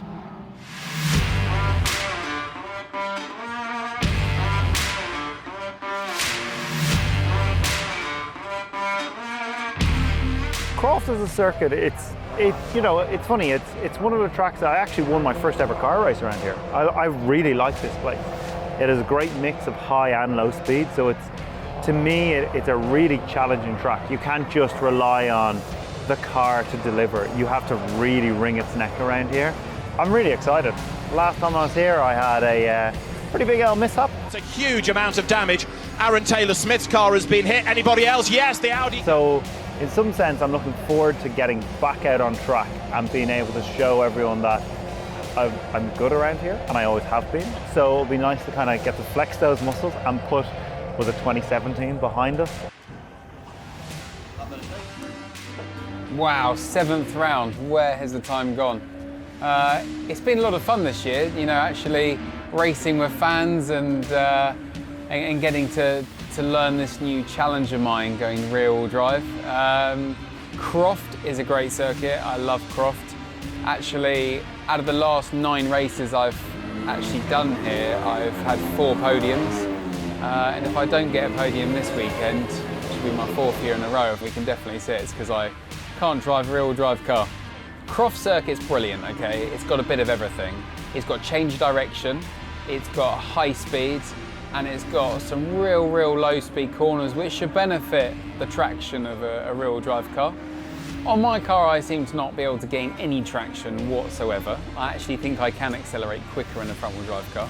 And I think that's down to the fact I'm such a big driver. And I just don't think I can get enough weight in the back to get the traction, which is fundamentally half of my issue, I think. Green flag shape at the rear of the grid is the prelude to round 20 of the Quick Fit British Touring Car Championship. Aidan Moffat launches away from pole position, so does Colin Turkington, who makes a really good start then from row 2. Turkington, is he going to get this one done again? Oh, there's contact! But Senna Proctor has got the inside line for the hairpin, so Cook gets run out wide. End of the lap, Hill, Moffat, then Proctor, then Cook, and that is Tom Chilton in strife at the complex, and so also Rory Butcher off the road, and that's a damaged Toyota. Jake Hill will take a first win of the season in race 2, the second of his career. He's second in the championship, he's been banking points, but this is a proper race win. Up to the line, the MB Motorsport Ford Focus in the hands of Jake Hill wins at Croft. It's annoying because I honestly think I would have got the podium. I felt faster than everyone, but I felt so much quicker than everyone. Annoying. So I got a great start. I was up into, I don't know, P9 or something like that, by Tower on the first lap, just like halfway around the lap. So I got from 11th to like 8th or 9th or something. I was doing a really good job. And then I got pushed wide by Dan Lloyd, came back across, and then Tom Ingram then pushed me hard and nearly put me in the wall of Barcroft, which is like the fastest, most dangerous corner. Managed to hold on like a race god in my Car Gods 3 Series BMW, pull it back on the track, then lost a couple more. Then just I thought it was all under control. I got hit so hard from behind by Team Hard's Cupra. I don't know if it was Goff or Taylor Smith, I don't know which one. They hit me so hard that it spun me and pushed me so hard into some of the cars in front. Ended Rory Butcher's race as well. I'm pointing the wrong way with the cars coming towards me. I don't know who it is, but they need seriously come and apologise. It was bang out of order. Race 2, really good start. I think we jumped 2. Unfortunately, I never like to give out about people when they don't have the opportunity to defend themselves. So we'd have come together with Carl Bordley. I went and chatted to him just to kind of clear the air, because I hate when people give out without other people having the opportunity to give their opinion. It was one of those incidents that, in my opinion, could have been avoided, but unfortunately it wasn't. But it's water under the bridge now. I don't care at all, and I know, from speaking to Carl, it won't happen again. So that fills me with confidence. Oh yeah, I felt bad because Tom is the funniest guy. So I think in race 2, we came into the final complex and I was right up behind him. So he saw my car behind him, and then into the first hairpin, he got hit so hard that it lifted him off the ground. So he assumed it was me, but it was Carl Bordley who hit me and then hit Tom as well.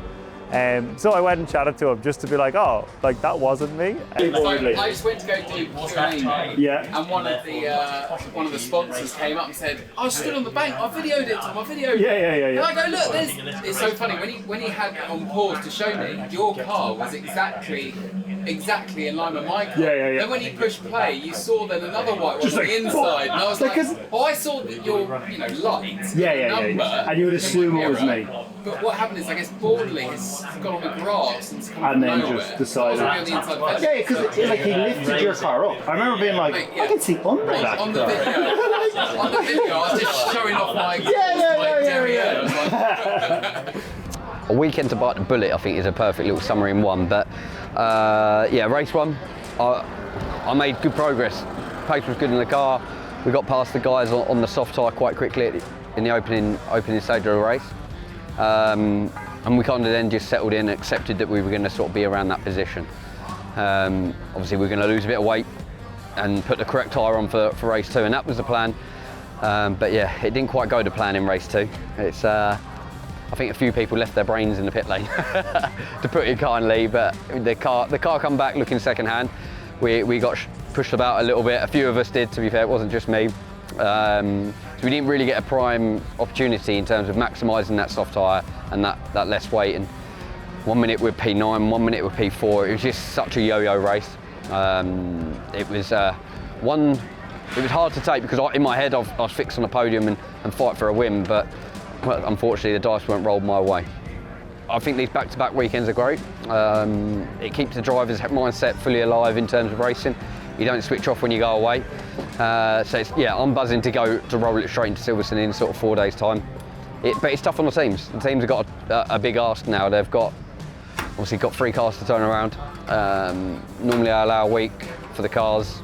We're doing it in 3 days. It's a big ask, but credit to them for this next week that they've got planned. And yeah, we're going to be coming up to Silverstone and hopefully pushing hard.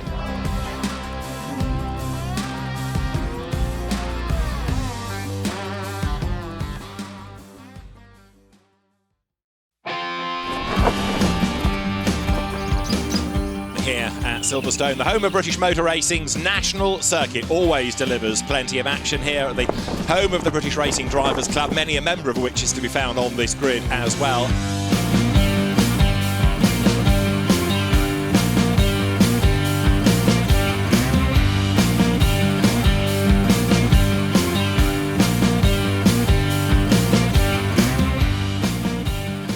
Silverstone has always been a pretty happy hunting ground for me, to be honest.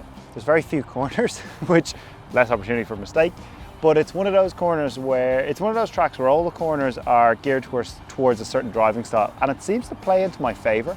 So I'm looking forward to it. It's nice to go into a weekend full of optimism. Everyone prepares in their own little manners. It's an odd thing to say, like so I have like a simulator at home that I'll do a lot of prep work before I go to a track.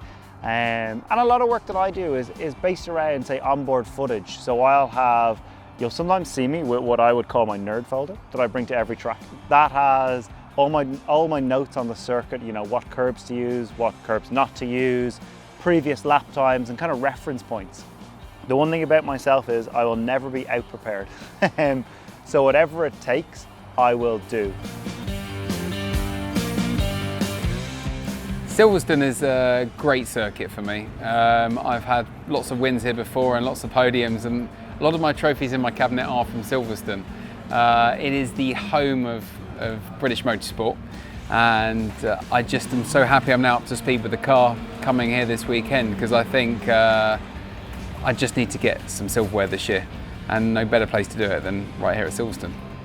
Do you know what? The Grand Prix circuit is incredible because it's like this massive layout, lots of different types of corners, and you've still got all these different types of corners in the layout we race in the national circuit, but it's just a lot smaller. Quite wide, obviously it's got to be up to the F1 standards, so it's a lot different, for example, to somewhere like Oulton Park, Croft. They're very narrow in comparison, but it's a very fast flowing track, but then with 2 massive braking zones, down into turn 3 and down into turn 4. They're quite tricky in terms of braking, and you have to be on the ball for that one.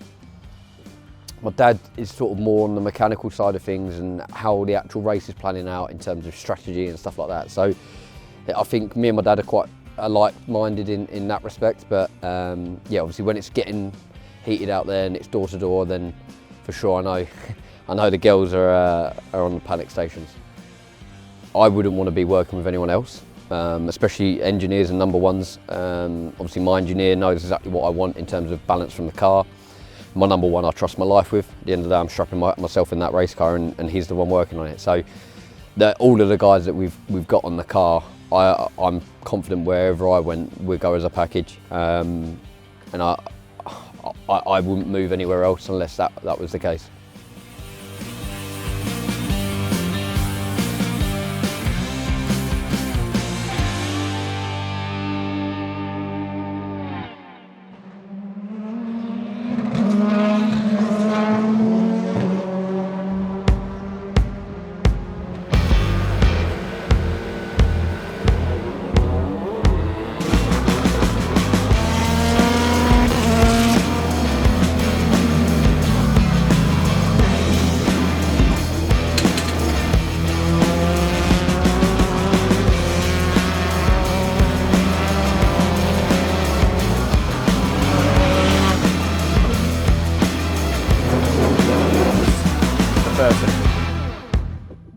Yeah, Q1 was we were pleased with. It was car was good. We didn't really change too much, if anything, from FP2.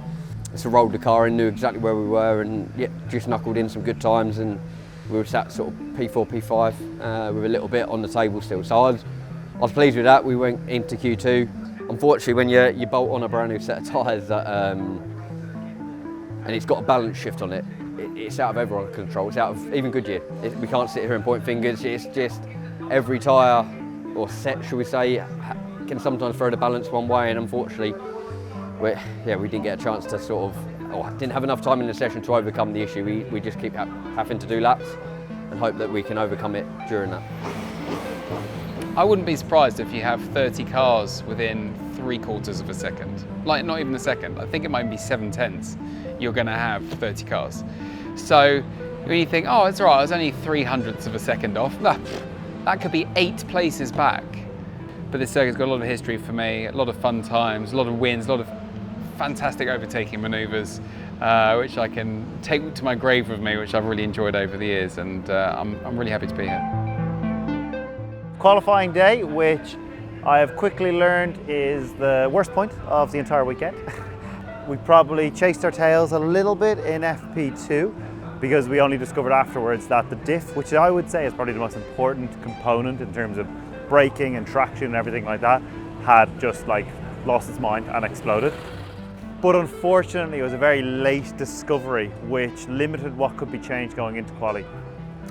Do you know, if they kept a spare of every part that I think they should have, we should have 5 Arctics full of stuff. So it doesn't really faze me. Around here it's going to be nose to tail for however many laps these races are. I think we'll pick off places and go like a bat out of hell tomorrow because I have nothing to lose. Second half of the season for Matthias, with strong performances, so his big championship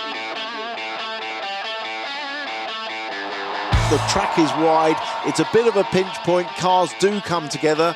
I'm sure there's going to be some good racing.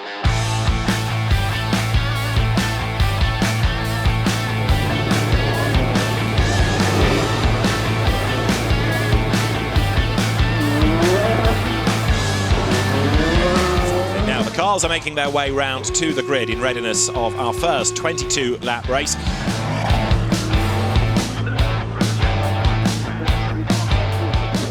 We are about to go racing. Round 22 from Silverstone. It's the Quick Fit British Touring Car Championship. It's Rory Butcher on pole. It's go. He gets away nicely. There's the wet patch. He's clear of it, but how many places has that cost him?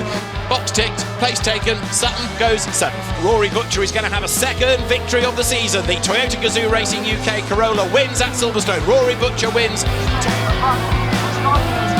Round 23 of the championship is good to go. Lights go out, it is blast off. plunge to the inside line. He thinks, he commits, he gets up the inside, he's off the road, goes straight on, locks up, goes wide. Race 2, checkered flag, Rory Butcher wins, great drive. Light to go out now, it is blast off, and a good start made from 4th on the grid by Stephen Jelly. Gordon Shedden stalls on the grid, he's away late. That is one of the car gods BMWs, it's Tom Chilton, whose difficult day gets no better, and that was coming out of Copse Corner. This should give Jake Hill the race lead. Again, the mirror's almost touched there as they head into the right-hander, but Hill does it. He goes through on the inside line, side by side into Copse, but it's the Infinity ahead as they come out of the corner. He's in exactly the right place for Beckett's. He's on the inside line, and Sutton goes third. Brave stuff. Rounds it out in style. Jake Hill wins. Race 3 in Silverstone. Second goes to Dan Lloyd. Ash Sutton finishes third.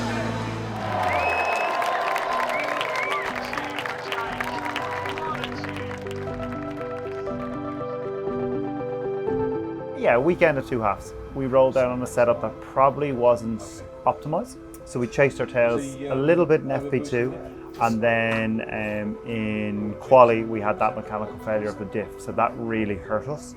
And in my opinion, the diff alone probably cost us to get into that top 10 shootout. You know, it's hard to get to the front. Race 1, decent, we moved forward 7. Race 2, we got stuck in. Race 3, we were doing pretty well. Like, I think we were 9 to 10-ish, and then we had some, you know, not in a bad sense, like Thruxton lent on us and hit us once or twice, which put me wide, lost 3 or 4 places, and then you're kind of, it's always hard when you're battling against teammates, because it's, you have to give each other space, but at the same time you want to work together. So that was a good race, and it was a good old weekend, to be fair. Yeah, looking forward to Donington. Always gone well there. So I'm looking forward to going back to a happy hunting ground. And I think we've cracked a little bit on engine, we've cracked a little bit on chassis. So yeah, hopefully it'll be a weekend of no excuses. You want to start the weekend now? The car has had pace in it all weekend. It was just great to be able to unlock that and unleash it and show what we can do. Just missed out on the fastest lap. Obviously we had to change the car quite a little bit to work in traffic. So when I was on my own, I couldn't quite get that lap together, but yeah, charging through it. It was nice, the inner ash come out and I could do what I love doing. Obviously we've come into this weekend and we've extended it by 7. So just knuckle down and keep doing the job that we're doing in terms of collecting them points, solid results, and roll that into Donington and Brands.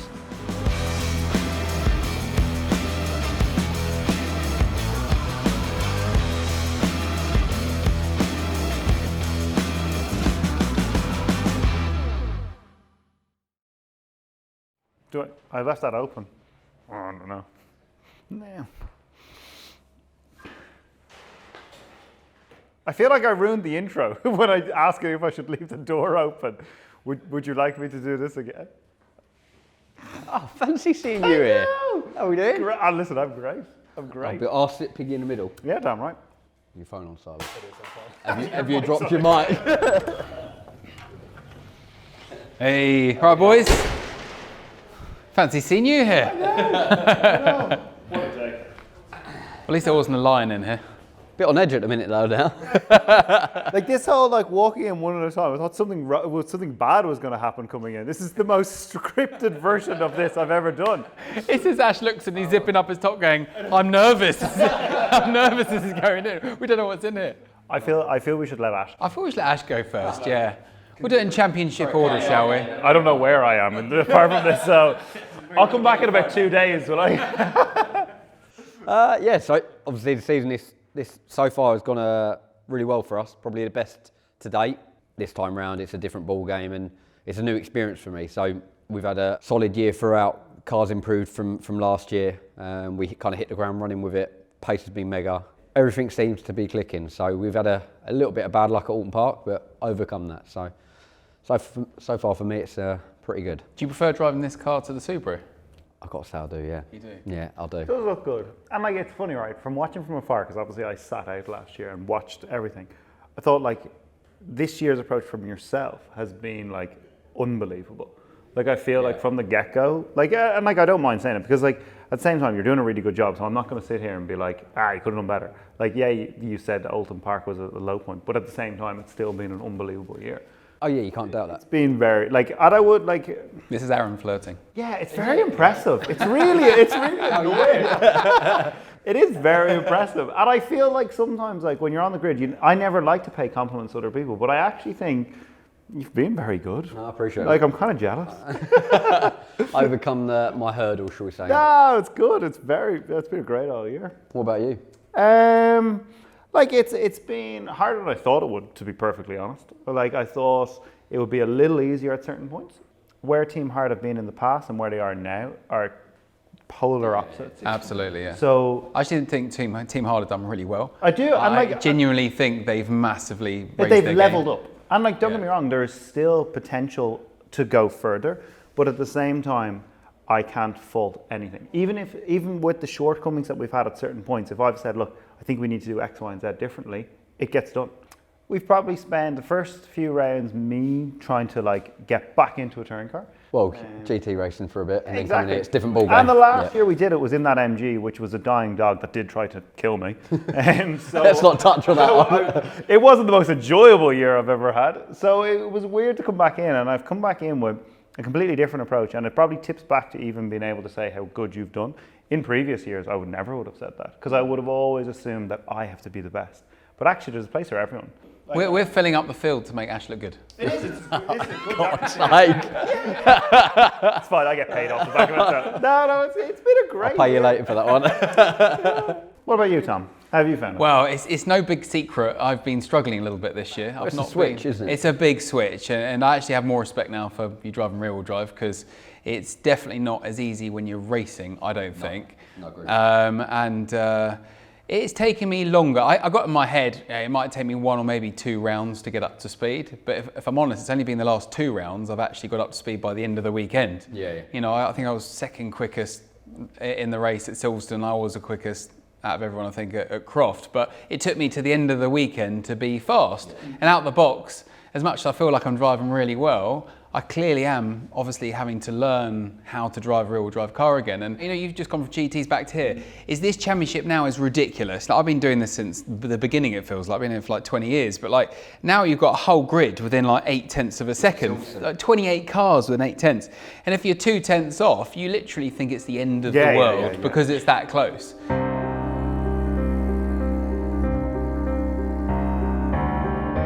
So far, this year's been absolutely mega. It's been more competitive this season than any other. Naturally, I want to beat all of these boys and girls. I want to beat every single one. I want to be the one right at the top of the standings at the end of the year. The margins are definitely finer than previous seasons. But naturally, you're always looking at the person who's directly ahead of you. So at the minute, that's Ash. The gaggle of guys battling in second, it's tough. Obviously, Colin, fellow rear-wheel drive man. But when you've got someone like Tingram, new car, new combination, you never quite know how he's going to turn up and perform. You know, Ash is the one that everybody's hunting down. I think there's a lot to play for still. To take the title this year would be a dream come true. Obviously, it's British Touring Cars. We don't know how the rest of the season's going to go. I've loved this year. It's been huge amounts of fun. Hopefully, we can top that off with a few more great results. It's the highest of highs, and it's a great moment. So that's what we're all chasing again this time. Back here at Donington, we are ready for race 1 of the 3 in the Quick Fit British Touring Car Championship, round 25 of the series. We've got 3 races here and then just the final 3 at Brands Hatch to determine who is going to be this year's champion. And now the drivers look towards the light. We're ready to go racing them. Race 1 of 3 at Donington, round 25 of the Quick Fit British Touring Car Championship is go. A good start is made by Shedden. Who else gets off the line swiftly? Dan Lloyd covers off Plato. Rory Butcher comes up to the outside. Rowbottom didn't make a demon getaway, but he's trying to get up the inside of Turkington. As Tom Ingram tries to find a way past Jake Hill, look coming up towards Coppice. Bash Sutton as he comes across the line. Well, progress is not the word. He's only 10th. He's lost a spot, therefore. That was Ollie Jackson, wasn't it? Trying to dive up the inside of the Anna Morgan BMW, and now Jake Hill gets involved, and Morgan is off the road, and that's going to get into the tyres big time, and it'll bring out a safety car for sure. Hill into the gravel. Oh, bloody hell. Oh. And safety car, Adam off on the way down Craners. But let's have a look at how it all started. There's the forward. It was Ollie Jackson up the inside. Then he ran wide. Morgan got up alongside him. Jake Hill tried to get alongside as well, and they just touched. Not a good result for Morgan. Gordon Shedden turns right, turns left. Checkered flag is at the ready for Halfords Racing with Cataclean Flash. Gordon is back. Gordon Shedden wins at Donington. Checkered flag is waved. Gordon Shedden the winner. Dan Lloyd second. Rory Butcher third, but only just ahead of Proctor, Turkington, Plato, Sutton to round out the top 7. Adam Morgan, as we know, not only out of the race, but now giving the Sicily Motorsport squad a big repair job.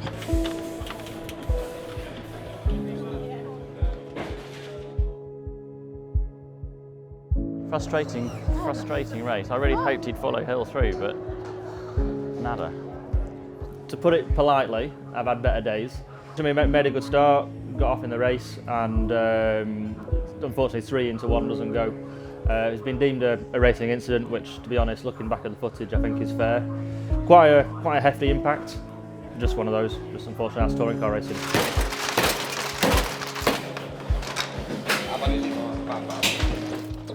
The lads here, you know, have been mega. Willie Poole, who actually builds the car, he's here. He's a man on a mission, trying to get the car as straight as possible and get it looking more like a 3 Series again. So we're hoping to be out for the 3rd race, start at the back of the grid, and use it a bit more of a test session. 2-3 rounds ago, you know, we were in 5th in the championship, and we just had a run of bad luck and misfortune, and that's put us down in 13th, something like that now. So it's move on to Brands and finish the season as well as we can, and hopefully come away from there with some good points and maybe even a podium. I think mine's the best. Like, I lived in a mobile home outside BMR for like 2 years. That's a pretty big. That's a big. And we, yeah, exactly. So that, like, and I think people look at motorsport as being super glamorous, but actually when you're like living in a mobile home and it's so cold that olive oil freezes in the fridge or freezes on the counter, yeah, that's the pipes don't work. It was like, this is prison. Like, what am I doing here? Like, prison's nice. It's warm. Heated. Like, I get meals served to me. So no, that was warm olive oil in prison. Yeah, I felt like that was. But at the time, I didn't. Now, like at the time, I was like, this is normal. This is what I want to do. This is what I've spent my whole teenage life building towards and hoping to get to. So the sacrifice didn't feel like it. But now, when I think of it, that was like brutal. like, what was I doing? But everyone has to do stuff like that. Our story's just not as good as that, is it? I mean, should we just end with Aaron? I mean, yeah, I know, but I had to get in there. I had to be like, watch this. I broke my arm 4 times. Back end of 2014, the new F4 car was coming in for 15. Deal was done. I was meant to be racing that in 2015, but then when you know you've got a deal done, sponsors are all behind it, and then someone else dangles a carrot, and you're like, well, I've got to give everything up to go and do potentially what could be great. Turned out it has, but you just don't know. So completely giving up a drive that's locked in for 2 years to go and do something else was a sacrifice, but one that paid off. It's a hard one for me, this one. This has been my hardest year in motorsport, and I've been doing this a long time. And it's purely because of the fact I'm not in the top 10 every race. It's not a sacrifice though, but maybe it is. It's a sacrifice of getting results and giving up what you know. Giving up what I know. It's a sacrifice because I wanted to have a dabble at rear-wheel drive because I've always wondered what I would be like in it. I've always wondered what ifs, buts, and it's nice that I've ticked the box. But I know that I'd have to do this probably another 3 years to get like really good at it. And I'm just getting to that age where I don't want to waste another 3 years. So I don't know if I want to sacrifice my love of racing and picking up trophies. So I want to go back to front-wheel drive next year. Tom looking intelligent. Oh, I didn't know you were filming me there. Lots of squiggles. Yeah, I felt like a good start. Yeah. That's 10th quicker than Silverstone, isn't it? 5 Yeah. You did a 4.7 FP2. Yeah, that was an accidental wheel spin off the line. I've never had wheel spin in this car because it usually bogs with the stupidly long first and the reduced boost. It usually just somehow wheel spinned. Yeah, that's risk and reward. I wouldn't do that every time because if it didn't and installed, it's too risky. For me, that was a freak thing which happened in FP2. I wouldn't do that again. Your clutch control is very good. I mean, that is the People can't use my clutch because they go, it's got no feel, but for me that's got way more feel than the one Yeah, that the you one all we run. that everybody runs. I said at the yeah. beginning of the year, I said, I know everyone else I runs know, it, but I can't use it. I fought you tooth and nail on that one. You did, yeah. I went back to my one, I haven't burnt the clutch out and I do consistent Yeah, starts. It's yeah. just because I've done it for 16 years, I know the feeling. And the No, clutch, how it hits up. you're right, I'll concede defeat on that one. It's on camera, mate. It's on camera. Yeah, not on all the other things though. All the other things, yeah. You're just amazing at starts, Tom, that's it. Right, so in those initial laps to get that time, how was the car balance? Still a little bit on the oversteer. All right. So if I we've got to do a roll. I didn't do anything from qualifying. We literally left it exactly as it was because I was actually going to go up. Yeah. Because we discussed at Silverstone, and I thought I don't want to do it here because we haven't had in any session had to go up. Yeah. At Silverstone we went up on Ride-Eye and it worked. Yeah. Here it didn't at all. So it's one of them. If you weren't in the championship, Cook turn one, yeah, maybe. That wasn't. It was one of those. I was like, I want to go left. But he came out. And he came yeah. across as well. So I think I actually then got him through turn 4 as well because he looked like he had an issue. I think then I realised he was. Did you not see him braking around here? Yeah. The whole way around here, he was just hovering on the brake, and then almost like he let you pass. I meant to say to you, he's on 2 strikes. Crazy. So I think he has to be a little bit careful because otherwise he's back in the grid. He's got to be careful there because Robot could fire one. Yeah. That was a valuable piece of information I meant to give you before the race, but never mind. Yep. I'd rather you were overcautious with him than undercautious. Right, should we Yeah, let's go.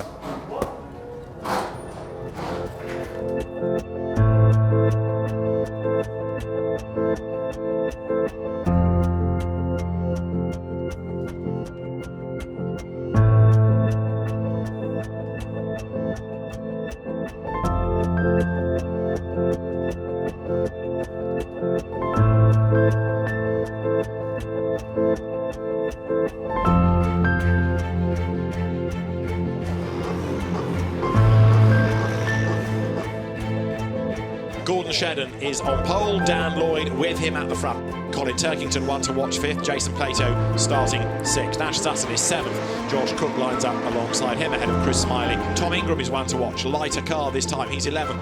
Engine notes rise, the lights go out, we go racing, and the best start of all comes from Gordon Shedden, who gets the drop. Dan Lloyd is about to be mugged by Rory Butcher on the inside line, heading down towards Redgate for the first time. Butcher goes 2nd, Lloyd changes sides. Here comes Turkington up the inside, look at Santa Proctor. Rory Butcher it is that leads then. 2nd is Shedden, Lloyd 3rd.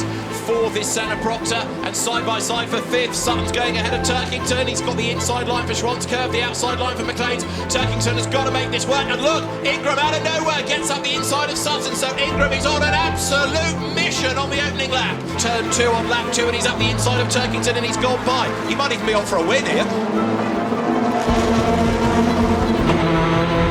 So down towards Redgate, is it going to be a big dive? Of course it is, and Tom Ingram goes through on the inside line.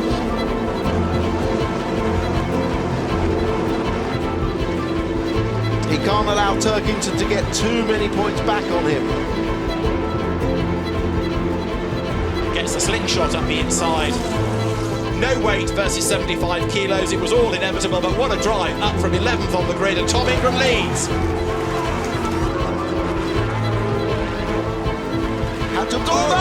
Turkington spun, I can't believe it. And he's just out of everybody's way, but Sutton gets ahead of him, and Colin Turkington makes a rare mistake, and that throws him way down the order to 11th place. Did he do that himself, or did he get pushed? Looked like it, just dropped the wheel on the exit. A 4th win of the season for Tom Ingram for the Hyundai, which was of course new to winning races at Snetterton earlier on in the year, but Tom Ingram wins. Over the line he goes. Tom Ingram wins round 26 of the championship from Gordon Shedden and Rory Butcher. Ash Sutton is 4th. Mega drive, mate. I have no idea if you can hear me. These buttons ain't working. Definitely a problem with the radio, isn't Do you know what? I feel naked not being able to talk to him. It's so weird. It's uncomfortable. Thank you, mate. Well done. Good job. Reverse pole. Good job, mate. Burn as well. Job. 20 seconds. Oh, it's got to be in the car. Because I could hear him clearly at the start. Yeah, we could all hear what you were saying on the radio, but he was saying he couldn't hear a thing, didn't he, you know? Unless his radio's come unplugged. It's run out of battery. Oh, every lap I was giving you an update, but not a thing. Did you hear anything on that in lap? Because there was a point when I saw a button. So if you keyed up and spoke, could you hear me? I could hear you. You were in P10 at one point. It was all clean on the way through though. Yeah, clean coming back. Yeah, they were just throwing a car at me. Yeah, left over at me. And the pace that Ingram went at. I know. But there was a point where he was just driving into people like, I'm coming through with you like or not. Well, Ingram. Yeah. And what a race it was from P11 on the grid. The win goes the way of Tom Ingram.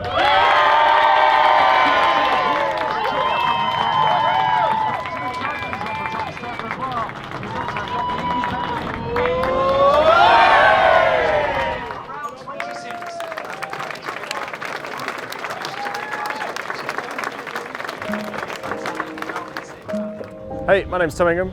I drive for Ginster's Accelerate with Trade Price cars. So today we've been at Donington. It's been, from a weather perspective, beautiful. Very un-October-like. It's been good. We had a race 2 win, which is great. What you got taken off us? Losing a race win's never nice. It's never an easy thing to. It's never an easy thing to take. But do I agree with the decision? No, not really. Gordon jumped on the brakes nice and early. I ran into the back of him. He's lifted out of the power. I've gone past him, and it's gone from there. Should I have let him back pass? Looking back at it, probably yes, but from my perspective, it was never a push to pass. It was never a run into the back, running wide. He never missed his apex. He never missed, never ran wide, never did anything like that. I got the run, he was 75 kilos, I was nothing. Better tyres, worse tyres. But do I agree with it? Absolutely not. We'll go into the last race weekend with heads high and still just as ambitious as ever. Yeah, I mean, we're third in the championship going into the final weekend at Brands Hatch. We've got Colin, who's just pipped us ahead this weekend, and then of course Ash leading the way. So, you know, we'll go to Brands with the same ambition as we have had every weekend. You know, try and score as many points as we can, focus on ourselves, and if the job's done, the job's done. But you know, there's a lot of hard work that needs to go on. There's probably quite a lot of luck that needs to fall our way if anything does come. Yeah, I'm looking forward to Brands. It's one of my favourite circuits we go to. I'm hoping our car should work quite well around there. We are going to go in with a decent chunk of ballast again. We'll keep our heads down and do the best job we can.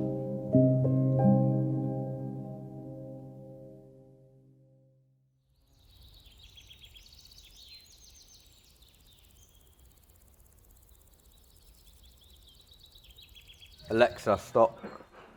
This is a standard Monday. 16 parcels left, or orders left. Ay. Crazy. Other than just being a racing driver, I wanted to have something in the background, something that keeps me busy on that Monday to Friday. A way to earn a pound note, I guess, is the way to look at it. The whole simulator industry kind of exploded during lockdown. People were sat at home. Obviously, racing drivers didn't have much to do, so this kind of industry kind of put its pin on the map, and a lot of people really kind of got their teeth into it, and unfortunately I have to put up with this one, which is Matt. Matt is someone that I've kind of known and sort of got to know through the whole of sim racing itself. We kind of met, when was it? Several years ago. Me and Matt met actually online through sim racing. Obviously relationships grow, you get to know people, and now he's here, standing here, putting up with me, building some rigs. So it's good. It's not too bad, is it? No, he's all right. He's relaxed away from the racing. A lot more, not that stressful. It's a hobby that essentially doesn't feel like work. I like being able to help customers out. They pick the phone up and go, okay, what do I need for this? I can advise them in the right way. There's two sides to the business. We've got the actual business side of it. We've got the esports team, and just combined the two. If I'm not on the sim racing or in the actual car itself, I'm actually involved in some form of sim racing, shall we say. That's a good question. What is the point of motorsport? See, everyone starts off as a hobby, and a bit of an enjoyment, but the point for me is it's that pushing your boundaries, pushing your own limits. Obviously, I love getting in a car. I love getting in any race car. I want to make history in British touring cars, and in 20 years' time, I want my name to be on plaques and things like that. That's my goal. That is my goal.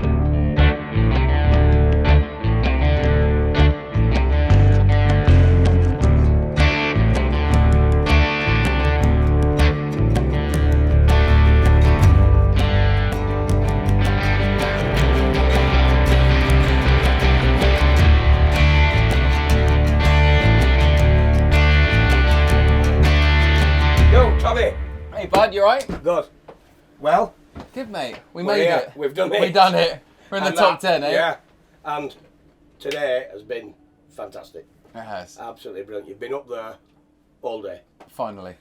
Finally. We've got 8 to 9 rounds to get there. We were fully aware, if we're being honest with each other, that we moved to the rear-wheel drive car this year in anticipation for the hybrid next year. We were obviously fully aware all the time that the team needed to learn the car, then we had 2 drivers that needed to learn the car, and then everything had to come together. And it has come together throughout the year. It has It's not been a completely. disastrous year by any. I mean, it's hard for me not being in the top 10 from Of all the course years it I've is. been in the top 10, Yeah. but I always saw the BMW being very good with the hybrid because it would Yeah. carry the weight well, gets more Yeah. traction with the extra torque. I always saw that as an advantage, and so you're absolutely right. Yes. Like next year, you've Yes. got all the information from this year to Yes. move forwards next year. No, it's been an absolute pleasure, and I'm very sad to see you leave the team, mate, because Yeah, you got me in the car, and so did Adam, and you tried very hard making the team and getting all sponsorship together, and this all wouldn't have happened without you. You're a massive part of the team, mate, so thank you. I appreciate that, but we've had, this is a team, it's a family-run team, and it's been brilliant, Yeah. There's absolutely no reason why you can't get to reverse grid this weekend, absolutely not. Well, And if I get that reverse God grid, forbid, mate, other drive, you've yeah. never seen defence like it. I will be like the best defender you've ever seen in your life. Why? Will be... You'll be gone. Yeah, there'll be no defending. See you later, lads. You'll be having a latte when they finish. I see that James Bond button where I can throw pins out the back, oil, and if it all goes wrong and I come off on my own thing the next lap, I got an ejector seat and a parachute. And you're out of the air. Yeah. Brilliant. Hey boys, I would probably start getting ready now. Yeah. Come around. Oh dear me. Alright. It'll be alright once the engine's on. You almost want to skip the 15 minutes on the grid though, don't you? Leave the pit lane, go. Let's roll.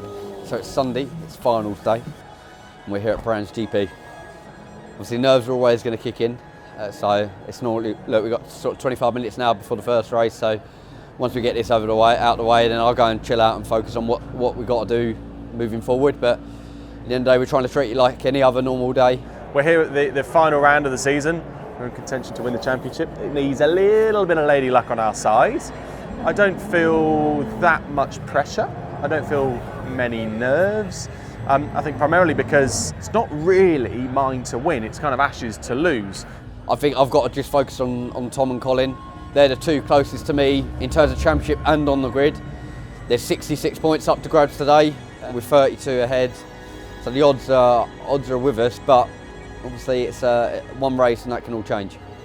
So yeah, it's finale, final round of the championship. It's a big day, but we're looking forward to it. Our first race of the day is set to get underway. 15 laps for round 28 of the Quick Fit British Touring Car Championship. It's just the same as every other race weekend. This is no different to anything else that we do. Of course, the championship leader is Ash Sutton, aboard number 1, the reigning champion. And if dropping back to avoid an accident is what he has to do, he has to accept that. So then the grid forming up. It is round 28 of the Quick Fit British Touring Car Championship. The lights go red. Race 1 of the day is go. 1 or 2 crept a little bit, it looked like, but a good getaway is made by Senna Proctor.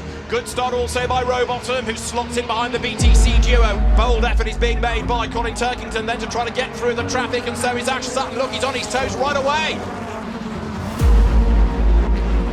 And this is on board with Turkington looking at Sutton straight in front. That is Colin behind you. Jelly is behind Aidan. Now Turkington can't afford to just sit there today, can he? Aidan is directly behind Colin if you need to back him into him. Yeah, copy about the dash. Lost the start. I think missing the beacon, yeah. Yeah, I missed the same. Aiden's beacon is the same. 4 to go. We are on to lap 14 of the 17. Look, there's the gap. Nothing in front of him, nothing behind. Very nice position for Sutton to be in. Race 1 of the day at Brands Hatch is won by Josh Cook in a 1-2 for BTC Racing. Snetterton to second. Ash Sutton comes across the line 6th, and he's ahead of Turkington and Hill and Ingram. That's great news in the championship. And here comes Ingram, one last chance to get past Hill.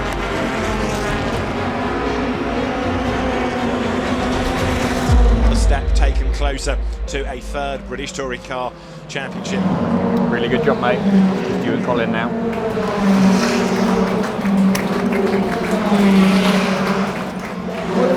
What does all that mean now? We're now 33 ahead of Colin. We're 40 available. 44 available. 44. With all the fastest laps and everything like that. He would have to outscore us by 8 points. We just have to be 22 points ahead going into the last one. 23 to equal it on wins. Good. All went to plan. Same as every other race weekend. So we need good race 1, good race 2. But we just got to be really sensible and stay out of trouble. But we've still got our wingman with us, which is good. Very useful in that one.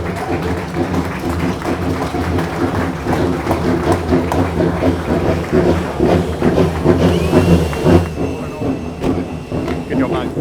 Hey, good job. If I could roll the clock back sort of 10 years ago, so back to 2011, I soon got my licence to drive on the road, and unfortunately I was just a young teenager that thought he knew how he could drive. Bear in mind I've won a couple of trophies on track. You can't treat him the same, and I paid the price for that.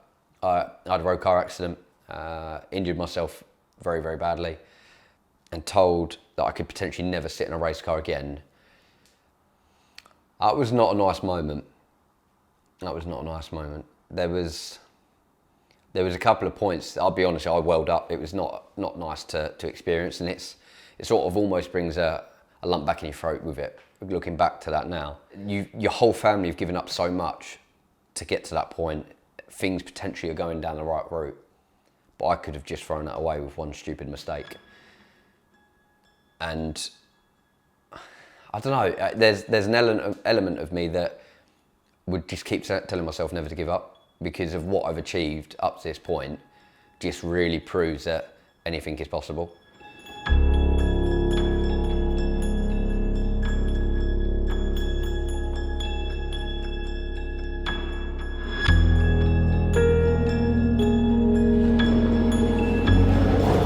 Two boxes ticked. This is a big box as It'd well. be nice to tick it in this one, and then we can go and have fun in race 3. Yeah. We can see real Ash again. I didn't know that. Independent drivers is very Good close. job, With Ingram. And then teams we could wrap up this time. And I think if we kept where we are, we wrap it up. He's 33 points ahead at the moment. If he finishes this race 23 points ahead, he'll become champion. Lights will go red, engine notes rise. When the lights go out, it'll be blast off now. And who makes the best start? It's Sutton. Turkington tries to get up the inside. Sutton gets boxed in behind Dan Lloyd, and here comes Turkington up the inside line. The BMW is there as Shedden attacks the BTC Hondas, and yes, there's contact there, look, because Sutton gets a tap in the tail. Turkington's got ahead of him. That, I fear, might have been Chilton getting into the rear of Sutton. And Tom Chilton just getting into the rear quarter, and then round goes in front of everybody. That's Ollie Jackson. Oh!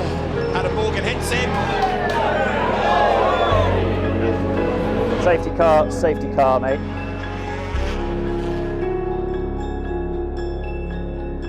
Safety car in this lap, safety car in this lap. 13 laps to go. Now, right now, Ash Sutton would be 32 points ahead. That would be enough to give him the championship. He can just sit there and drive round now.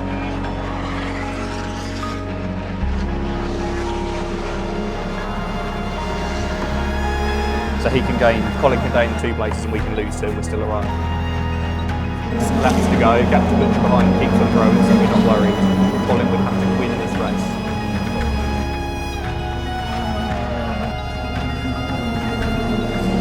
Final lap, nice and steady please. he's consistent, and he's on his way then now up towards the checkered flag. It is going to be a race win for Josh Cook. A 5th win of the season for Josh Cook, round 29 of the championship, but in the traffic behind, back-to-back titles, a 3rd crown for Ash Sutton. He is British touring car champion with a race to spare, and he is absolutely delighted as he comes. It's so hard driving like we do, but to bag all these points and get us to this position, this is what the emotions we see right now is what we've been chasing all year. Come on. Yes! Out of the car gets the 2021 British Touring Car Champion. Ash Sutton has done it again. Back-to-back titles. It's 3 for one of the real stars of the modern era of the British Touring Car Championship. Tony Carosa, his engineer, is as much a part of that success as the man behind the wheel. Plan went to plan. Everything this weekend, as we said, we go in as we have every other weekend. The only difference now is we can unleash him for race 3 and see what the real Ash Sutton can do. So we've actually signed all of the championships off today already. So we've signed off Overall Drivers' Championship, Independent Drivers' Championship, Independent Teams' Championship, and the Overall Teams' Championship, which is actually a massive one because there's, you're fighting against the likes of West Surrey. Why is it important? It's all we do. We live and breathe racing. That's all we do. We live and breathe racing every day, and all we want to do is win. Every single one of us, every single person we employ is a winner. And we go here not just because it's a job, not just because we get paid to do it, we do it because we want to win. So that's the motivation and the drive every single day. We go to the pub. You don't look quite stressed. I think you need to go to the pub if you look at this car. Yeah, there's more being brought over. Tony, I think every driver's got a relationship with their engineers. He knows what pushes my buttons. He knows when to control me. When to pull me back, when to sort of say, now let's go, let's have it, let's wind her up. Everyone's appreciated. Anyone that works on that car. So my number 1, number 2 and number 3, data engineer. They give up a massive amount of their lives in terms of their familyhood to come away and do the job we all love, and we're all racers at the end of the day and we want to win. I would love to become a legacy. If you look at it now, the British touring cars has been known for your Matt Neal, your Jason Platos. Why can't it be my name that's there in 20 years' time? And that's the aim. Your appreciation, please, Brands Hatch, for your champion, Ash Sutton.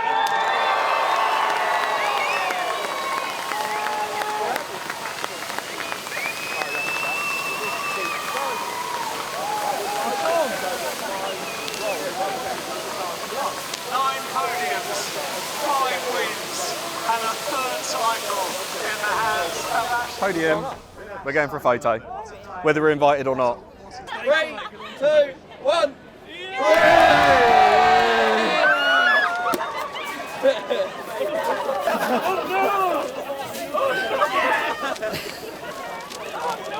Sorry. You take off. Good job with you, mate. Well done, mate. Tom's got another one. Well done, hard. Good job, mate. Really good job. Well, run, son. Down it. Down it. Good job, boys.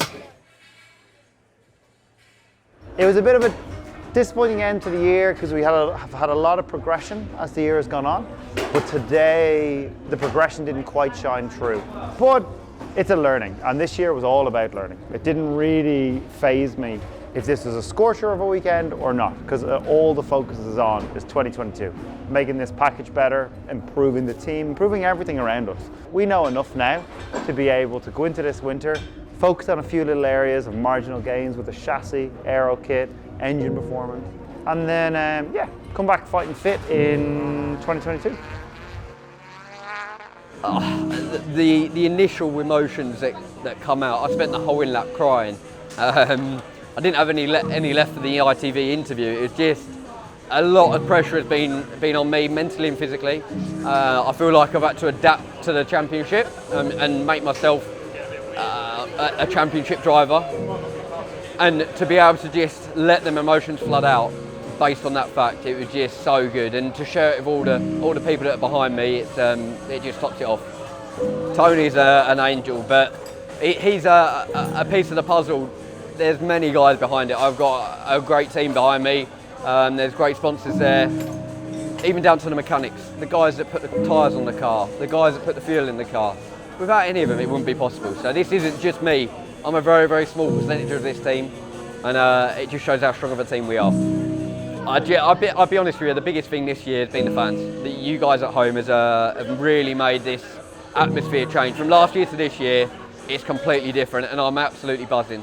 I'll have a drink down the pub tonight on all of you. Cheers, guys. I feel so fancy doing it. Good boy, good boy. The script has been torn up again. Turkington is wide, he's in the front, and Sutton's going to go through for the lead. This is hard work. This is stress.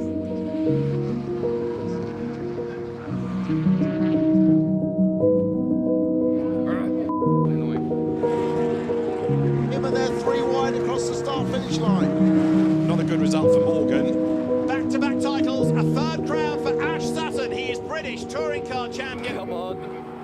Yes!